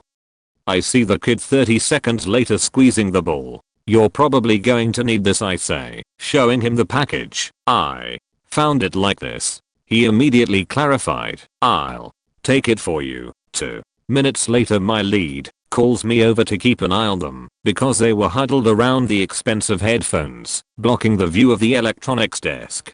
I stood directly behind them for about 5 minutes while they asked me idiotic questions, never buying anything. Finally, they headed over to the iPhones. One unplugged a display model and plugged his phone in to charge it. You guys need to leave. They proceeded to make a mess out of the sporting goods section, messing with bikes, football, basketballs, testing the air horn, before finally busting open an airsoft gun and stealing it. I really try hard not to judge people, but damn do I hate teenagers. Oh, and hours later someone found the bag of fish stuffed behind a display by the iPhones. The fish were fine. So I have 2 horror stories. I guess I have a horror story with a sequel. A few years back I used to work in retail. I preferred the night shifts as I don't really enjoy much human interaction. And by human interaction I mean I don't enjoy customers anyways for some reason due to poor planning. And I think the store manager being on holiday a few weeks before, we had our big stock take night right the day before Black Friday. Skip over the next few lines if you know what stock take is. Stock take is when you have to count every faking fixture and shelf in the front of the shop and the back to make sure that the loss of the store is on target, and then you see where the most theft takes place and add more safety sheet, also known as loss prevention. It's a faking ball ache. So after the 7 PM to 6 AM shift I was asked to stay on a little while longer for Black Friday. To help open up, 11-hour me was a 20-year-old uni student. Cash is cash, even if you can't see properly. They put me in for a 9-hour shift, and it was horrible. We had the full works of absolute sheet, the systems we set in place the night before, cameras and scanners, to catch the thieves were messing with the whole store's power, because some Christmas temp had put a step-up transformer in the wrong way around. Talking the small ones, we had foreign equipment, cheaper. So the lights would non-stop flicker. A woman faked having an epileptic fit whilst I was serving her and asked if she could get a discount after her boyfriend rescued her. Yeah, what the fuck? We had the fire alarm get set off by a kid. When I took my break it went off twice because the power kept flickering between backup power and grid power. I didn't even finish my Big Mac. It got left on the side. After the whole 20-hour shift was over I never said I'd do overtime again and literally cried on the bus back to my flat. Got a hug from an old lady, sat next to me, who asked if it was because I didn't get what I wanted for Black Friday. TLDR did a 20-hour shift. Someone faked a epileptic fit, didn't finish my Big Mac, but got a hug from old lady. Sorry, I know there will be massive grammar mistakes. This is partly why I failed uni. I suck at punctuation and grammar. Will tell my second story if anyone wants to hear it. Was at the same place and involves someone dressed as Hulk. This happened today, but Black Friday related. We have Keurigs on sale, and we sold a lot yesterday. A customer comes in and this is the conversation we had at 11 AM today. C. I called last night before the store closed and was told there was 2 Keurigs left. Where are they? I'm sorry ma'am, but we sold out early this morning. C. No, I was told you have to. Can you check the computer? Faking retail smile. Sure can. Oh look, computer says 0. I'm sorry, it looks like there are none in the store. C. But I was told last night you had to. Can you check the back? I'm sorry, but we don't keep freight in the back.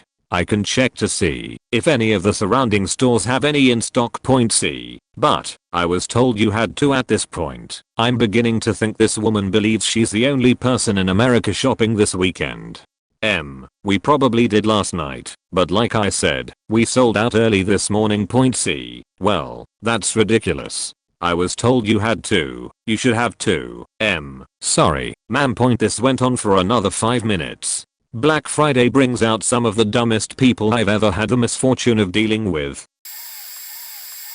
A couple years ago, I worked for a college campus store owned by a large company. Let's call it Barnes & Noble. They are notorious for not updating their software appropriately. The past decade or so had been a slump in the team's basketball sales due to a recruiting infraction. The year the infraction was lifted and the school finally had some hot young blood on the basketball team, they coincidentally just started winning and winning hard just in time for the Black Friday/holiday madness. The company had been pushing us for the past year or so to push those website sales. Turns out their website couldn't handle the volume of sales coming in due to the combination basketball/holiday spike in sales. So it resulted in us having to cancel hundreds of orders a day on the website. The sales floor stock had to be manually edited on the website to reflect actual sales. We were getting 200 to 600 web orders a day on a system that was meant to handle 20 to 50 web orders daily, and it resulted in lots of people's orders getting cancelled because the items they ordered were out of stock. Flash forward to my job, simple everyday cashier just trying to make a buck between classes so I could pay my rent and not get kicked out of college. I was fielding 20 to 50 calls a day from angry customers with cancelled orders, trying desperately to satisfy them with whatever we actually did have in stock. Got told multiple times that I ruined Christmas, that the person on the other line didn't deserve this kind of treatment, or fielded many a Ryman alumnus I didn't pay for this kind of treatment calls. All of which resulted in many an awkward "how are your holidays" conversations with my white friends' mothers, which often ended in I get yelled at on the phone every day and then cry in the bathroom and beg people to complain to corporate conversations. This is Black Friday related, but it played out over the course of 2 months and is the main reason why I quit retail, even after being offered a pretty high paying management position. During the era of the netbook, I worked for Geek Squad and in general, loved my job. It was easy, and I got fairly well paid. About the week before Black Friday we get a massive shipment of laptops into Optimize and pre-install one of 3 free antivirus trials that comes with the computers. I want to say we pre-installed about 50 of them. It's also the year that Best Buy offered a sheety compact netbook for $99 and they sold out very quick. Woman comes in after purchasing one on Black Friday. By then it was after Christmas. She tells me the screen was broken when she took it out of the box. I'm not saying that it does not happen, but it's a very rare thing. She told me how I was to send it back for repair under a manufacturer's warranty, although broken screens at that time were not covered. I don't know how it is now, and I tried to explain this to her. She was not having it. I told her that we could send the computer out to get a repair quote, but she would be liable for the cost of shipping and obviously repairs. She was not having that, so I called my manager over. We were the same age and I didn't have the reputation of being an ass, so he usually sided with me, and he did. Explaining the policy, and she still wanted the computer checked out, so I sent it off, knowing what would happen. Of course, we get the computer back after the new year now, and of course, they charged a ridiculous amount to repair it. I called angry tiny customer and explained to her that the computer came back. No ma'am, it's not repaired. I explained to you that it is not covered under warranty. She let me know she was coming to the store to have my as I'm 6'4", and as soon as I saw her marching in, I called the manager over to watch all of this unfold. She looked at the repair invoice and saw there was the charge for shipping and the quote, which she declined to pay. She gave me the same story that she told me before. She took it out of the box and the screen was split. Okay, I'm not saying you are a liar, but that is still not covered under any warranty. She demands the computer back. I point out the line on the form that she signed when checking in that Best Buy retains ownership until all fees are paid on the account.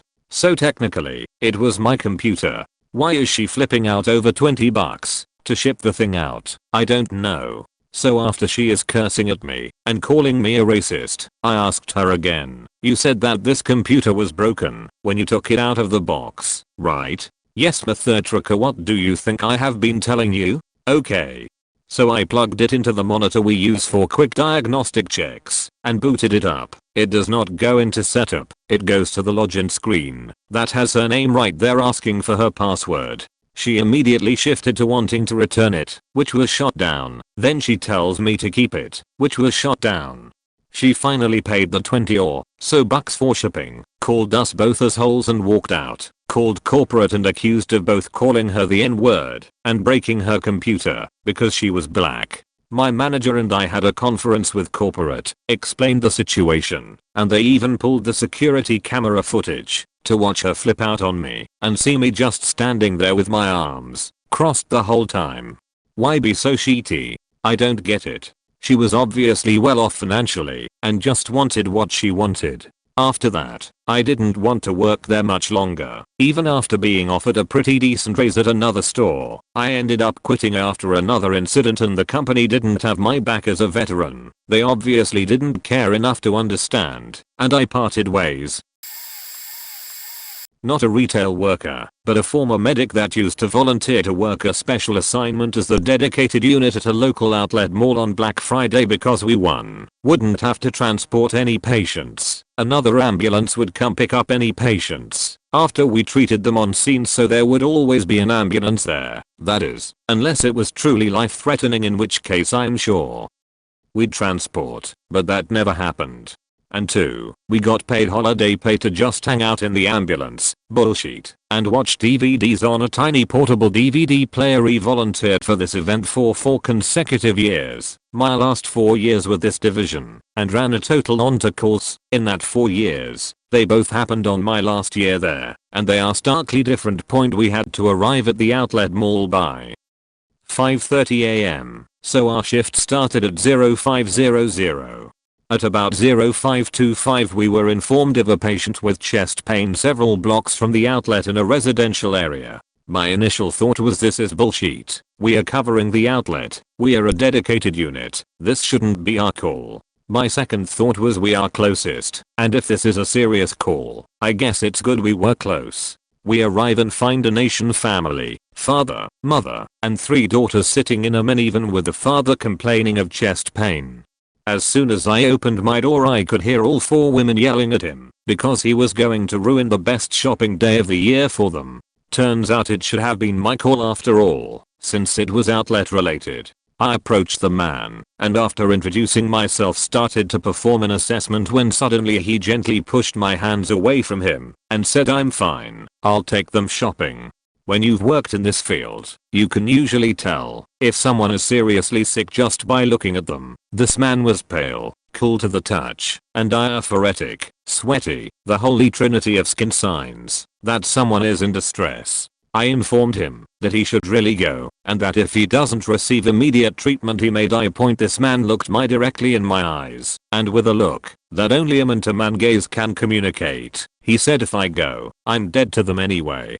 He then signed my paperwork releasing my and the company of any liability if he does die, and started walking to the outlet. Point, several hours later we received the second call informing us that there was a woman experiencing a psychotic event that had removed all of her clothing and was screaming at one of the entrances to the outlet. We cruised over there, and upon arrival we found a pile of clothes, but no sign of the woman. Never heard anything about either of them ever again. This is what Black Friday does to people.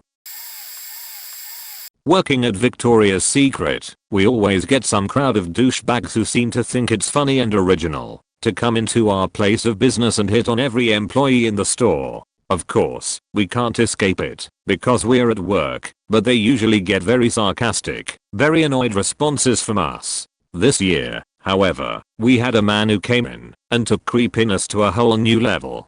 He had a towel in his pocket, one that he kept touching whenever he'd call out to underage girls to come over and talk to him. He skulked around the stores. We have a pink store attached to our VS store and kept trying to lure in girls while simultaneously fidgeting with this sketchy towel. Needless to say, security was called, though surprisingly enough, he was the one who called them after we asked him to leave. Didn't see how that played out, but I didn't hear or see him again, so I'm guessing security took care of that point also. Customers cussing us out for standing at the gate and not allowing anyone else in because we were closing. They insisted that the mall didn't close at that time last year, it had, and that they needed to come in to return some items. Manager handled that quickly and was sure to slap on a smile and tell them to have a great day as they stormed off. Also, nothing is more soul crushing than fixing and restocking the entire beauty/impulse section of the store from 2 to 7 AM, only to have people storm in at 7 and completely destroy your hard work right before your eyes. Helping a sweet old couple find some great deals for their daughter helped soften the blow though. I hope they have a great holiday season. TLDR, Black Friday is more annoying/weird than it is terrifying if you work at Victoria's Secret.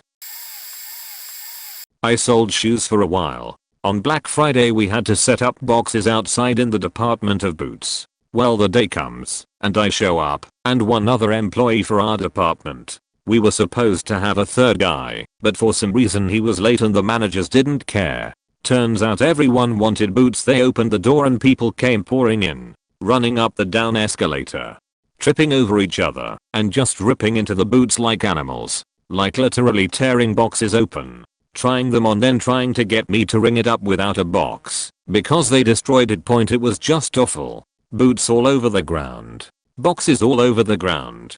People were asking me where the pair to some boots were, and I looked around at my destroyed department and told them they knew as well as I did.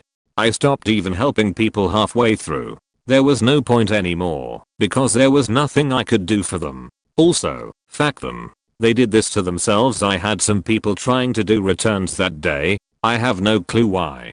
People tattling on other people for things I have no control over. People wanting to buy normal priced shoes, so I'd have to go to the back and get them. Adult women fighting each other over cheap, okay quality boots. It was just insane. I stopped trying to clean up an hour in. My roommate came in for the closing shift, and I left him a tower of shoes next to the register and a war zone of boots on the floor. It was every inch boots and boxes.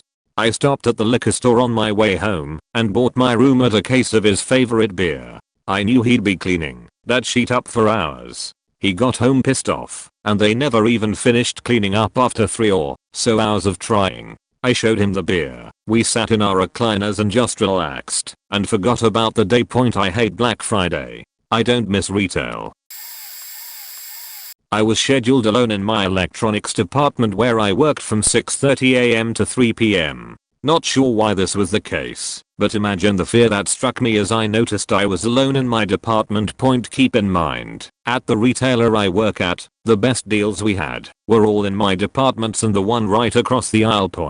So I come across someone putting items back on the shelf from carts of unwanted items, and he looks me dead in the eye before handing me my keys and says, "Good luck." Oh, and there are 3 or 4 carts of returns, all of which I noticed were stacked high of toys, but keep in mind it's Black Friday and people will buy shit just to buy it, so I'm not concerned so far. The real scary part is when people start noticing I work there. First, a couple wanted some games. Great. I go get them and send them on their way, but then I return and there's 5 people at my counter in a blob, just waiting for help. Okay, not too bad.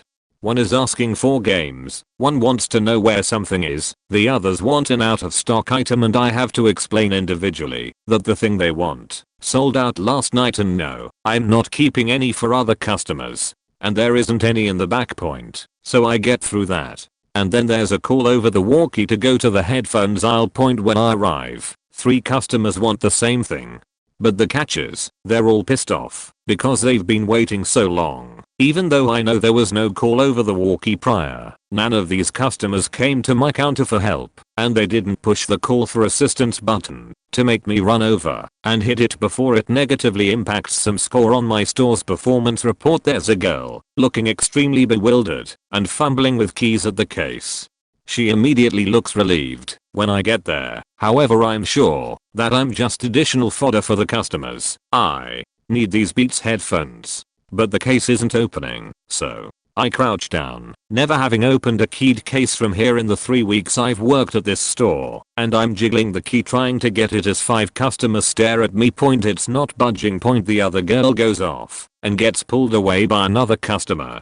It's at this point I realize I'm a scapegoat, unintentionally or vice versa, but at this point the aisle starts getting crowded. Point, I'm on the floor, trying to desperately open this case. There's no 3 customers, there's 10. And more keep stopping and staring as they decide they want an item. They don't care what it is, but they want it. Point, I get the case open and sigh of relief, but that's quickly stifled. There's only one of the headphones and the ad on sale. Point, I scan the tag, and there's none in back. Point, I sit there for a second to steel myself against angry Black Friday shoppers. Well, what are you waiting for? A customer demands. I turn around, ask who got here first. It's an older woman and her daughter. I say, I have 1 pair. It's understandable that the other customers would be angry, but the mother-daughter duo eyes flash in rage as well. You have to have more in the back. I don't understand why I can't get more than just 1. I waited for a really long time to get these things and now you're telling me you don't. You have anything? Well, I think you're lying. So on and so forth. The mother spouted in anger. I pull the single pair out and fumble for 5 minutes with the case, trying to close it. Point, I look at her, uncaring, and say, do you want this pair or not? She looks bewildered and angry and says no. She wants 2 pairs, not just 1. Okay, I say. I turn to the male customer behind her and bring him up to the register to ring out, as he was second in line. Point, this not only further enrages the duo, but every other customer in line. As I'm walking to my register, I'm assaulted with questions from the pack of wolves like, where are you going? I need my headphones. And gold such as, you have to have more in the back, so go check. I tell them they have to wait. Then I start ringing the customer out, and I have to hand type barcodes because my scanner isn't working. I give him his receipt and send him on his merry way. Point, the customers have formed a swarm around my counter, and I of course get 2 calls over the radio for help in the Nintendo Island Barks aisle. Point, a group of 3 in front asks about the headphones. I say, sorry, I just sold my last pair, and we do not have anything in the back, as we pulled all the stock we had from back there and set it out on the floor. Then I walk into another flood of customers in each aisle, but keep in mind all the games that everyone wants is gone, and I spend 15 minutes explaining in one aisle that they are gone. Point, rinse, wash, repeat with different Apple products, game systems, TVs, and goddamn hoverboards. I showed up at Walmart at 4:30 and all of the Boyfriend 1 copies were sold out. I asked an employee if they had any more. He told me they did, but the workers were supposed to put the games out in batches and not take individual ones for single customers, but since there wasn't too many people around, he'd make an exception. I thanked him, and he unlocked a cabinet next to the showcase and stuck his hand deep into a box where I saw many games that had hot deals. He pulled a copy of Boyfriend 1 out and mentioned they were to spread this box out over tonight and all through Friday because this was the only box they had. So I got my game and went to stand in line when I called my friend and told him he should come get Boyfriend 1 since they were on sale. He couldn't make it because he was having Thanksgiving, so he asked me if I could get one for him and he would pay me back. Now, this was right before 6 o'clock, which is when the deals started, and I was already in line. My brother held my place in line, and I waded through the big crowd that had accumulated in the past hour. Lo and behold, when I got to the display for the games Boyfriend 1 and many of the other games on sale were gone. As I turned back accepting the situation, I saw that the cabinet from earlier slightly open. The employee must have forgotten to lock it back up, I thought. At this point it was pretty hectic, for there were around 50 people in that area of Walmart, and a good amount were looking with disappointment at the game display where the copies of their games on sale were sold out. I then took the opportunity and dug my hand into the cabinet, where I found the other copies. As I pulled out my hand, I saw many other shoppers looking at me, and I realized what I had just done. I briskly wailed away, and I looked back. I saw a giant crowd around that cabinet, all sticking their greedy hands in the box trying to get their game. The employees showed horror on their faces as they realized the mistake they made. Their hottest items would be sold out essentially before Black Friday officially started. As I walked back to the checkout, I saw employees flocking to the crowd trying to lock the cabinet back up, and heard tension-filled voices expressing frustration. So there's my story of how I unleashed the Black Friday spirit in my local Walmart's electronics section. It was not Black Friday, but I remember one particularly stupid lady. When I was working tech support for a large electronics retailer, the lady calls up on the phone telling me her new MacBook Pro is not letting her in with her password. Well, of course I know that she just forgot her password, because computers do not decide to change your login credentials on their own. It is brand new, so I told her she could either schedule a time to bring it in for us to reset it, or she could go to customer and return it. Well, it turns out it is an open box computer that we accidentally underpriced, so she got it for about $500 off, which is pretty good for an Apple product. So she wants to know, if she returns it, can she get a new one?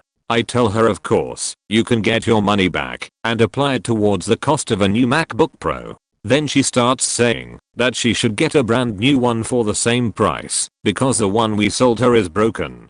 I tell her that no, sorry, we cannot give you back more money than you paid for the product. She insists we give her a new one. I tell her that would be like going to a car dealer, buying one of their pre-owned cars, and then insisting that they give you a brand new one when you run it into a curb and damage the wheel. She doesn't understand the analogy. Apparently, she came in and yelled at the GM for about 15 minutes, trying to convince him to give her a brand new MacBook, which of course, he is absolutely not going to do, all because she cannot remember her password. Some people should not be allowed to own computers.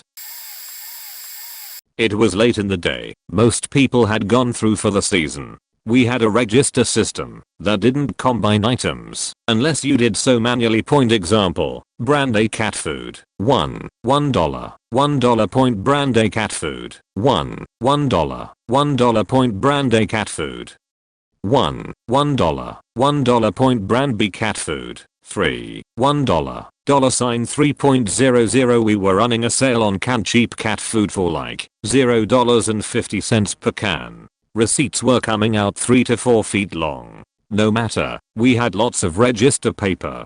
Well, a guy comes up, and he has 2 carts literally overflowing, and a truck box full of items as well. My manager came up, logged me out, and began to check him out. All of our staff was focused on this huge transaction, except my coworker running the other register, and things were going smoothly. I look up and notice that my manager is scanning and items aren't moving on the screen. Wait, I shout, and it all stops. We realize there's about 20 items that didn't get scanned and pulled them back out. We watch the register, it isn't responding to our commands. Keyboard, touch screen, none of it. Completely frozen. You can see the color drain from our faces as the screen turns black, beeps a few times, and does a complete reboot. Everything had to be started from the beginning. His total was pretty high, the $200 truck box being the most expensive and biggest thing he bought. The receipt was literally 10 feet long.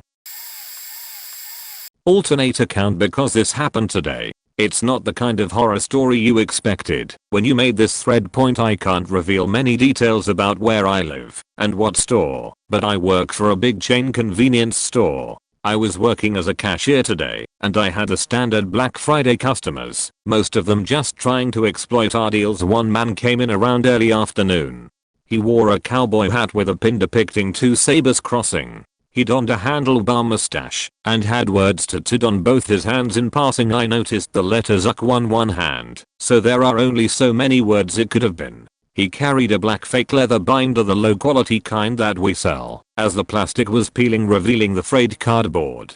He handed me his items. A 20 ounces Dr. Pepper, a small can of Vienna sausages, and large band-aids. As he handed me the cash, he explained to me that he had been stabbed recently and the wound had reopened. He asked to use our restroom to dress his wound with the bandages he just purchased. Confused, I told him where he had to go. We get plenty of homeless and weird customers, so I was more confused than shocked by his story. He left the rest of the items he bought with me and left his binder behind. A few minutes and customers went by and the man was still in the restroom. Curious, I opened the binder. The first page had a weathered, home-printed copy of our state flag. I thought little of this before I turned to the next page. I gagged at the next picture and slammed the binder shut, my heart racing. The second page was an 8x10 inches full-color picture of a black man, mangled, his eyes white and vacant, jaw slacked, skin grayed and rotten, lying in a field. I panicked, and the steady flow of customers kept me occupied. The man returned mid-transaction with another customer and waited patiently for me to finish with him. The man took his items, took his binder, and left without a word. I called my manager over and told him what happened. He seemed confused and shocked, but I don't think he actually grasped what I had told him, or maybe he thought I was exaggerating or something.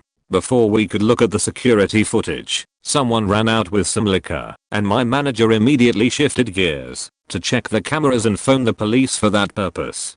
I kind of was left twiddling my thumbs until my break. 3 hours later, when I called the police simply told me that, while suspicious and creepy, there was nothing they could go off of. Ignoring the fact that the man left hours before, there was no reported murder, and there was no security footage of the actual contents of the binder. In short, I had nothing but my story and maybe a low resolution picture of the guy's face, if I actively searched for it. The officer even mentioned that there are subreddits devoted to pictures like that, so there was no reason to suspect anything but some sick motherfucker. I would like to think that it was an investigator, but I can't be sure. All I know is that picture was faking haunting, and I'm kind of glad I said nothing to the man about it.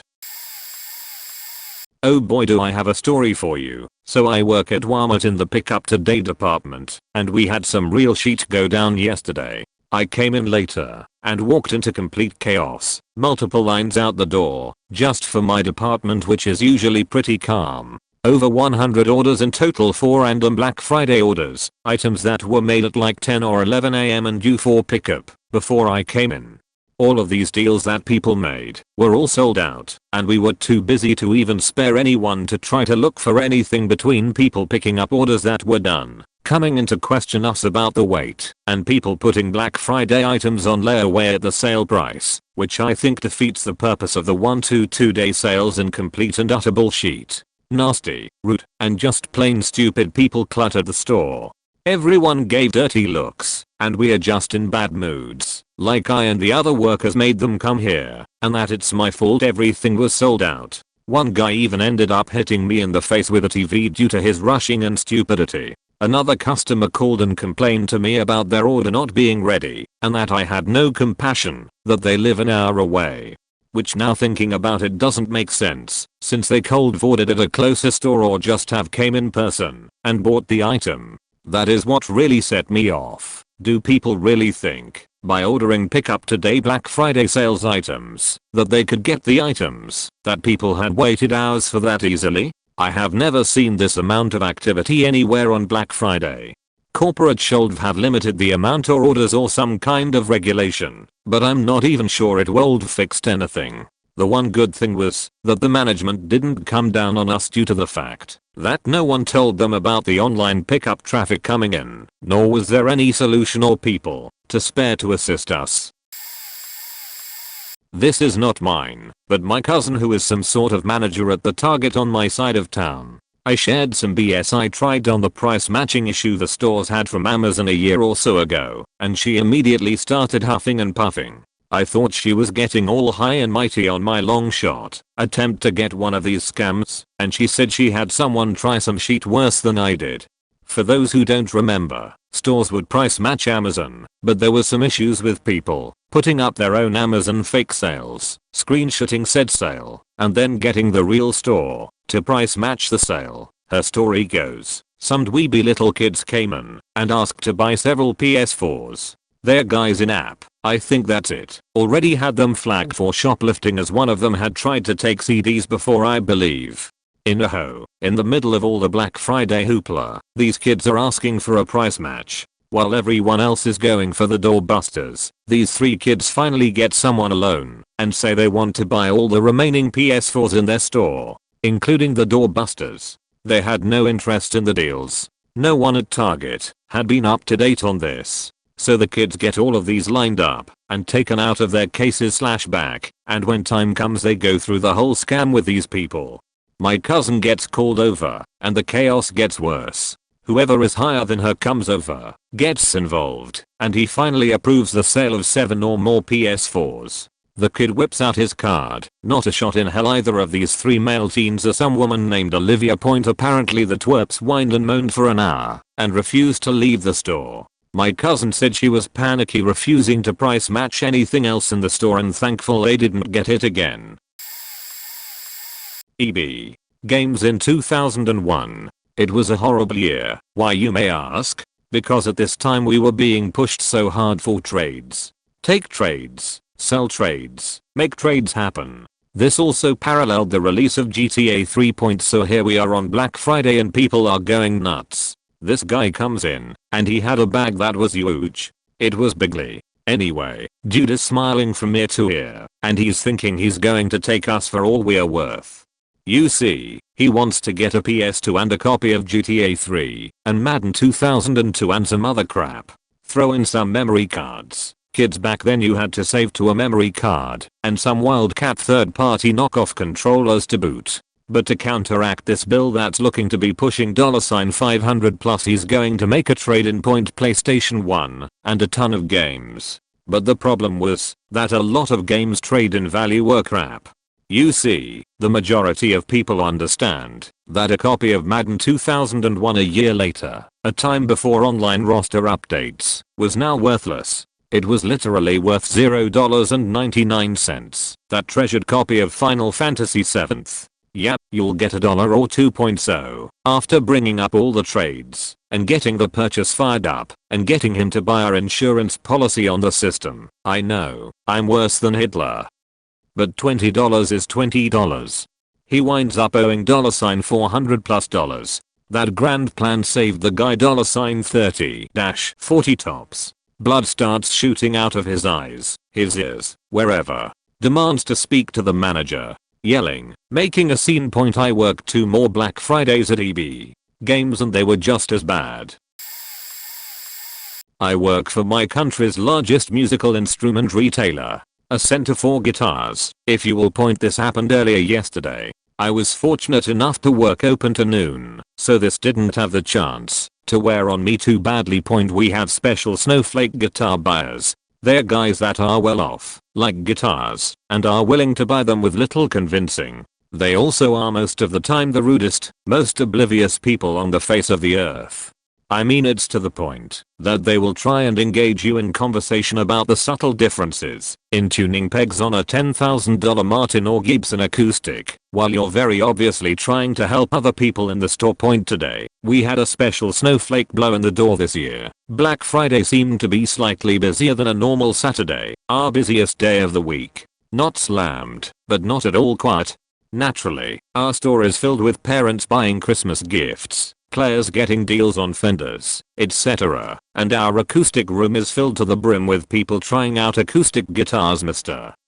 Snowflake, who looks like Joe Dirt's brother, is in there trying to play a Gibson acoustic. I walk in talking to a customer when he pulls me aside and asks if there's anywhere else he can go in the store to actually hear the Gibson, because I can't hear anything in here. Knowing full well what he meant, I responded, "No. This is Black Friday. There are no other rooms in the store."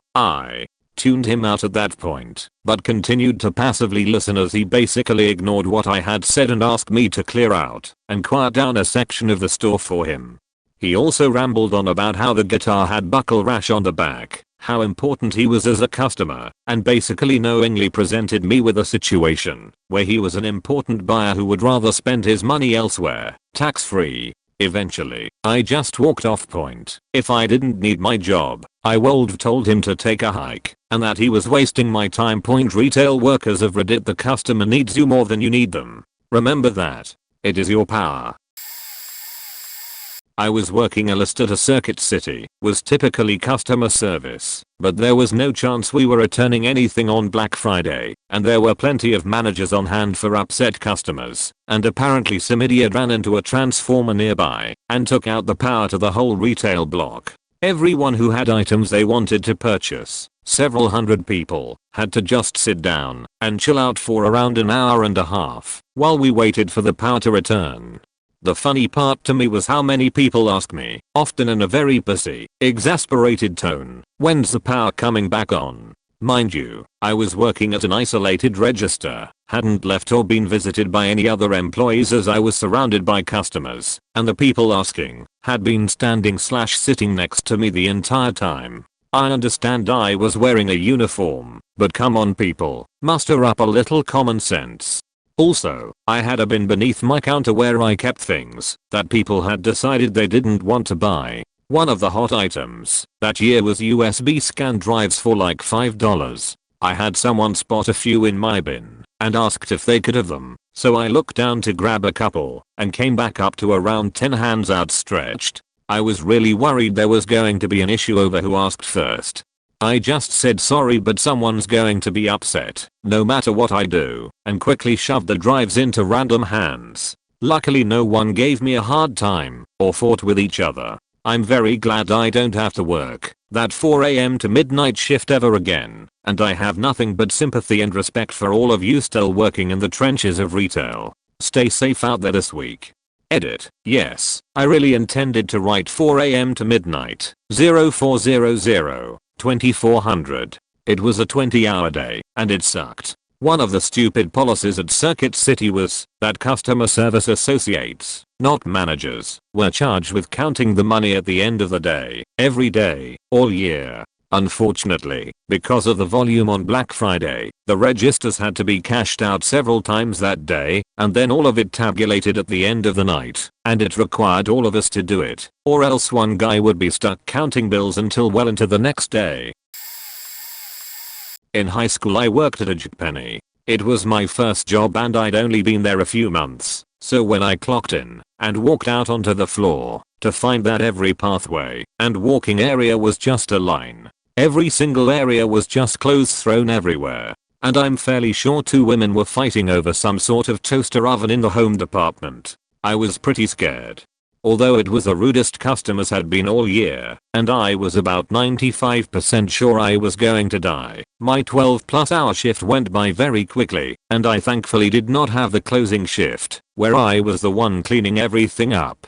The horror story begins when, as soon as I came home and laid in my nice warm bed, my grandmother calls me and wants to know if I can take her to Kmart to get some chair they had on sale. Being the loving grandson I am, I agreed to take her. The problem being is that I don't think there's a single Kmart anywhere in the world that qualifies as nice or upkept. In our town, the Kmart has at any given time 60% of the inventory at shut, half the lights off, and only one register open. This was no different on Black Friday, meaning that the ungodly horde of people too trashy to shop at Walmart were here, and we all had to wait in the same line with each other. After 30 minutes went by I was very tempted to build that damn chair right there in the store. So after an hour and a half wait, we get this chair that was probably only $20 off in the first place and I'd take her home, telling her I'd put it together another day. The kicker is that once I built it, she had me put it in a spare room that she never uses. Probably only been sat in once. TLDR at bottom, I used to work at a clothing department store in the shoes department. I don't have many memories of it due to literally blocking everything out except for 2. I remember standing at the register and looking out over the literal sea of people and being impressed/horrified that that many people could/would occupy one space at the same time. The second memory involved a specific customer on my last retail working Black Friday. We sold all types of shoes and this particular customer came in around 3 PM on Black Friday looking for size 8 in the most popular style of Easy Spirits we sold. She was older, probably mid to late 60s, and I helped this lady until close to 5:30 PM to try and find a pair of shoes, all the while trying to explain that a women's size 8 was the most sold size, and since it was boyfriend and we had doorbusters all morning, we had sold most of our stock. She started out my sweet old grandma and slowly morphed into the ghost of Black Friday's past. As her mood deteriorated, mine did as well, and eventually she ended up saying something to the effect of, "Well, I just can't believe you haven't been any help at all in finding me any shoes. I guess I'll just leave now," rather hatefully/haughtily. It's important to note that our pay was sales based, but our boss also always pushed not trading off customers. I didn't totally care about sales in general. I was finishing up college and knew there was no future in retail for me, but I had just spent the afternoon of the busiest shopping day of the year helping one customer who apparently thought I wasn't trying to help over the last 3 hours, and I just snapped. I remember throwing my arm in the air yelling across the register at her, "Fine. Go on. I've wasted enough time trying to help you anyway. What else do you want me to do?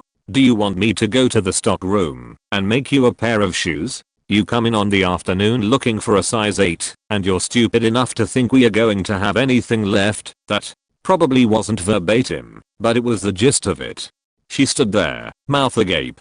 I looked over at my coworker, also standing there mouth agape, and decided to storm off to the back point reading over this now. It doesn't sound as bad as it actually was, but I'll just chalk that up to my not being able to totally relate the situation in writing. Anyway, that was definitely a fireable offense, and the next day I prepared for it.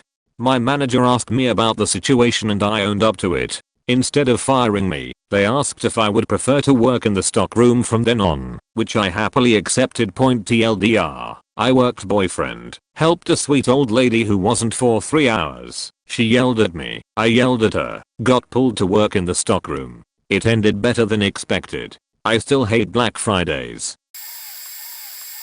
Nothing I can recall except for a woman getting mad at us because her card declined. As a shopper, though, I've encountered others who act like store employees need to bend down and kiss his/her as because it's Black Friday and I'm so stressed. If shopping on one of the busiest days of the year is the worst thing that's ever happened to you, you're doing pretty well. Last year, I ordered Christmas presents, paid, and chose in-store pickup. I've done this before and know that the kitchen department is where I have to go. 3 people were stationed at this desk, one person on one of the 2 registers and the other person retrieving the online orders and helping to bag and affix return stickers. I was third in line when I hear this man begin demanding the cashier on the opposite side give him 3 bottles of water with his purchase. He appeared to be in his late 50s, but what was clear is that he was cutting 5 people who were already waiting. The person bringing out the online orders told him that there weren't any bottles of water, but he was hellbent. At one point, this guy announced, "I know you have bottles of water back there. How dare you deprive a paying customer?" That's when I noticed a box with the water under the register. If anyone else behind me saw what I did, they also stayed quiet, in a mixture of frustration and, possibly, the customer staring daggers at him. He finally left. As infuriating as that was to witness, it was hilarious that this guy thought the way he was going about it was justified. I started working at Kmart, electronics department, in November. Because Black Friday was around the corner, I was being taught everything in full speed, so I would not have an emotional breakdown when the dreadful day arrived. This is not a horror story, but it's just amusing. So Kmart had some pretty good deals that year. That specific year was the year the PS2 first came out. I thought that only a bunch of guys would storm in and launch themselves at the game consoles, but nope.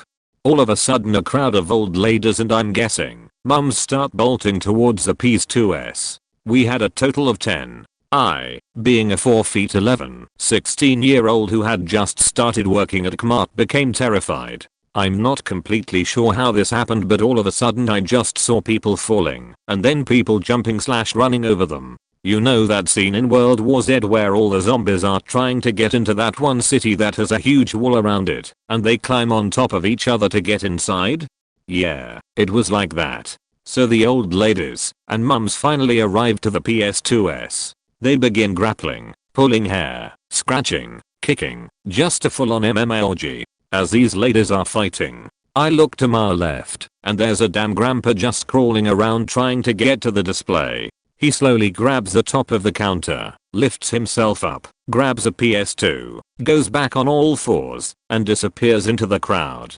I was completely baffled. Like, how in the hell did this grandpa not get smashed? Then out of the crowd crawls the same grandpa, and he does the same thing. Lifts himself up, grabs a PS2, and crawls away. This damn stealth master does this 5 times. So he now has gotten 7 PS2s. The MMA orgy that's going on finally disperses for a second and I hear, "Who the hell took the PS2 ?"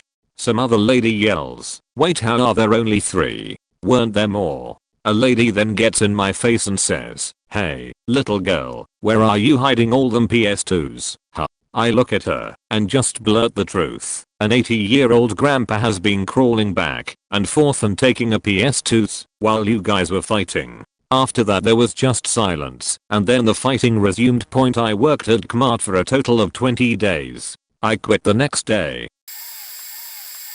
Was working signage for Sears, which basically meant I'd go in 5 hours before the store opened to make sure all the tags were up, clear out the doorbuster tags at 11, and then fill in for the floor crew on cleanup. Ended up getting told that fragrances were a wreck and there was no one free. Seriously, by the time I got there the section looked like customers had spent all morning tearing open boxes and smashing any they didn't like.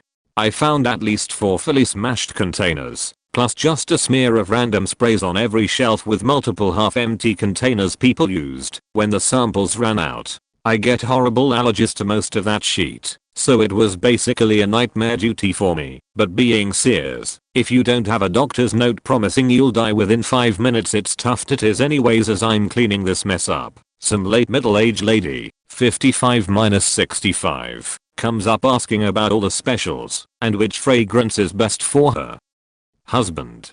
My sinuses at this point feel like they're being tested by a whole school of amateur acupuncturists and my eyes must have looked like I spent the morning hotboxing with Willie Nelson and Bob Marley. I don't have any idea about this, but I know my dad's branded Stetson, and given she looks about my mom's age and it's one of the better discounts, I recommend it. After telling her I'm allergic plus it's not normally my department, she then proceeded to scoff at me and berate me for have no class or tastes and being horrible at my job for about 5 minutes, knocking over a whole line of product I just faced. To top off that day, we had just gotten an turn the store around manager who decided to go over random tapes for the day to make sure his Black Friday proved his worth.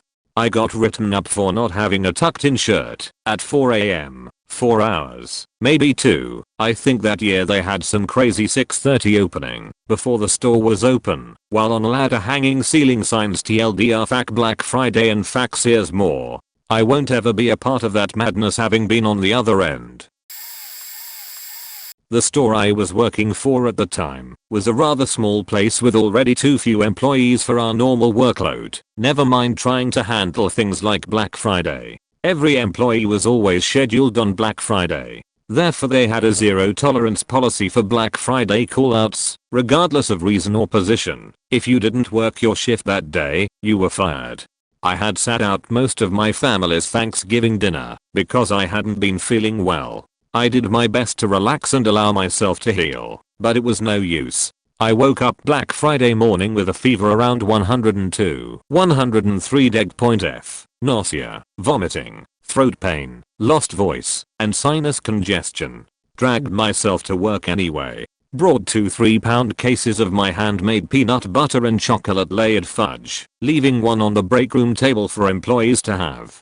The second was in the fridge with a note stating that it was for second shift and the overpass truck unloaders. Each case held 96 individually wrapped half-ounce pieces of fudge. An hour into my shift, I got pulled off my normal, usually not very physically draining, tasks and placed out back to help and load the special Black Friday mid-morning truck. I wasn't keeping up with the pace very well. A coworker and I lifted a 175-pound piece of furniture to bring it to the sales floor, but he lost his grip and I ended up beneath it. I removed myself from unloading, telling the unloading manager that if my boss questioned me, I was sending him over to get his explanation. The point the department manager of my sales area called out. I was the only employee who knew the department very well, and I was asked by the store manager to cover second shift, complete with serious stare and raised eyebrow to ensure I'd get the message that I didn't really have a choice. At the end of first shift and beginning of second shift, I went to sit in the break room for a bit to try to not feel like I was dying. There I found both my fudge trays empty. First shift had managed to eat 192 pieces of fudge. Point back to the sales floor. I could hardly move through my department as the entire store was stuffed with customers. As well, I had built a bit of a rapport with two blind/vision impaired customers during my employment there, so they each asked for me by name when they arrived. I had to figure out how to get them each around the store without them receiving any bodily harm from the other customers who might not notice immediately that they couldn't see properly. They each shopped for over an hour with me. Then there was a gap between the end of one employee's shift and the beginning of another's, so since they worked a secure department, I had to cover that area for an hour. I got exactly none of my own department's work point done that day, but excuses aren't really heard out at that store. I knew I'd get hell from the bosses the next day. When the doors were locked at midnight, instead of staying along with the other employees to finish up about a 30-minute process of tidying and closing down that almost everyone is clocked out for, because you could be written up if you exceeded a certain number of worked hours each week, I went to the manager's office, informed my boss that I'd be taking my Saturday and Sunday shifts off, and left. 2016 was the first year I worked on Black Friday, and will definitely be my last. We were also open for 6 hours on Thanksgiving from 6 PM to 12 AM. I opted to work from 8 PM to 12:30 AM. What I did not expect was to close that night and then come back in at 7 AM to open for Black Friday. Mind you, I also celebrated Thanksgiving that day with both my family and my boyfriend's family about 2 hours away. By the time I started my shift on Black Friday, I was very tired, groggy, and irritable. What kept me moving was that it was only a 4-hour shift. It honestly was not too bad until it was time for me to leave, and I wasn't able to. I'm usually very good about staying later if needed, but I just couldn't do it that day. I only ended up staying an extra 30 minutes, but of course within that time I had to deal with this bitch. She came up to my register with only 2 items and wanted to use a coupon. Normal. We actually had 2 coupons for the day. One was good from 7 AM to 12 PM and the other one was good from 12 PM to 10 PM that day. They were very similar, but of course she wanted to use the second one before it was time. She came to my register at 11:50. I politely explained that I could only honor the first one for 30% off the entire purchase, still a great deal. Since it wasn't time for the other one, and she could come back within the 10 hours of the other one, that wasn't good enough for her. Her response was to sit there in front of my register for those 10 minutes, to wait for the coupon. The line was wrapped around the whole store, and we had 6 registers going. She wouldn't even just move to the side for me to take other customers. When Craft Incorporated first started opening for Thanksgiving, the shifts were volunteer only, were 3 to 4 hours each, and we got time and a half. I decided the first year the company did this to see what it was like to work on Thanksgiving, mostly for sheets and giggles, so I signed up for the first shift as I had to be back at the store at 6 AM the next day. Basically I'd be in at 4 PM and out between 7:30 to 8 PM. So me and the 4 other people who are scheduled at 4 show up around 3:30 or so. There's a small group of customers already, and the SM of the day probably wouldn't be too far behind us. We are talking to the customers who, despite how customers usually are around this time of year, are quite pleasant, and we are all chatting away. By the time 4 PM rolls around, the damn SM still hasn't shown up and there were more customers coming up and asking when the store was supposed to be opening up. I think the first year was 4:30, can't remember though. We told the customers that if there wasn't a manager in sight in the next 10 to 15 minutes we'd be leaving. We waited 20 more minutes before we said screw it and left. No one called us or anything, even after we left, and we didn't hear anything about it until the next morning, when I got asked why we hadn't shown up for our shift by the ASM. I told them that, yes, we had shown up but the SM, or any other manager, hadn't arrived yet and we had been waiting for someone for close to an hour before leaving. The ASM got similar answers from the 4 others that were supposed to have started at the same time. Didn't find out until the Saturday after Thanksgiving that the SM didn't get to the store until close to 6 PM and was shocked that there were customers standing outside, the lights weren't on, and there were no employees to be seen. Not an employee at a store, but 2 years ago I had the displeasure of seeing my ex's mom on Black Friday. Her mom was generally a piece of shit. Lower middle class with an addiction to scratch off cards. Think frequently spending over $100 a week on them. Occasionally stealing money from her daughter, my then girlfriend, to pay for it. I saw her take back food at McDonald's and other fast food restaurants for minor problems like burgers having pickles when she asked for none, and complaining till she got a refund. Think morbidly obese person who would fit in on a TLC show. So I went out for the first time ever at 18 to buy some .22 shells. They had a great deal on, like $20 for 625 rounds. For those who don't shoot, .22s have become increasingly difficult to find, so this was great. Only problem is apparently .22s are listed as pistol ammo, so you actually have to be 21 to buy them. I'd never had a problem in my other 2 to 3 times I bought them. So my girlfriend calls her mom who's in the same mall asking if she could stop by real quick to buy them. She lumbers in maybe 20 minutes later, honest to God pushing little kids out of her way. She's like hurry the fuck up, so I give them to her. I had been waiting in line and was like 6 people from the front. She starts half asking half demanding the people in front of us let us cut in line so she could get back to shopping. I was mortified, but they all seemed to be pretty nice, reluctantly saying sure, all but the 2 front people. She curses them out, making a big scene. After she ran off, when we were done I went back to apologize to the people in line. I lost the last bit of remaining respect for her I had that day. Sadly I think it ended up being a not so small reason why I broke up with my girlfriend a few months later. She was generally a sweet girl, but I just hated her mom and couldn't stand seeing her. Also, as shallow as it may have been, I worried she'd end up like her mom. There were traces of her mom's brashness in her that ended up seeming like giant red flags, and even more shallow. She was definitely not fat, but she wasn't really athletic or active. I worried she'd end up like her blob of a mother. Her dad was pretty large as well. I will say, after we broke up she lost like 5 to 10 lbs and put on some muscle. Sadly she became more like her mother personality wise too, though nowhere near as bad. I work at Walmart. The day started like any other Black Friday ad. Tons of people poured in, lots of yelling and fighting, but things changed when this one guy asked to see the manager. The request in and of itself wasn't unusual. The price listed on the shelf was different than the one on his flyer. I agreed with the man and tried to find the manager, but he wasn't anywhere in the store. So I asked my coworker, hey Jim, have you seen Steve anywhere? I need to help this guy with his discount. Jim's eyes got real narrow. Didn't you hear what happened? Oh, did he get fired? No, he went to the southern location, but no one's heard from him since. Some people say he's gone mad, others think he's dead. Now, Steve was in charge of a few Walmarts so this wasn't unusual in concept, but the Walmart on the south side of town had gone bankrupt and was abandoned for years. I had to get this guy his discount, and I wasn't going to let anyone stop me. When I arrived at the other store, the place was boarded up pretty tight, but there was an opening between some of the boards large enough for me to slip into.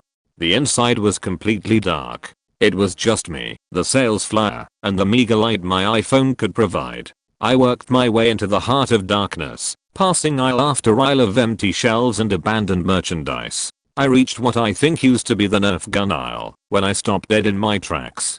Decapitated heads lined the shelves and 5 or 6 of those fake outdoor tiki torches surrounded what looked like a La Z-Boy recliner. There was Steve perched upon his bloody throne.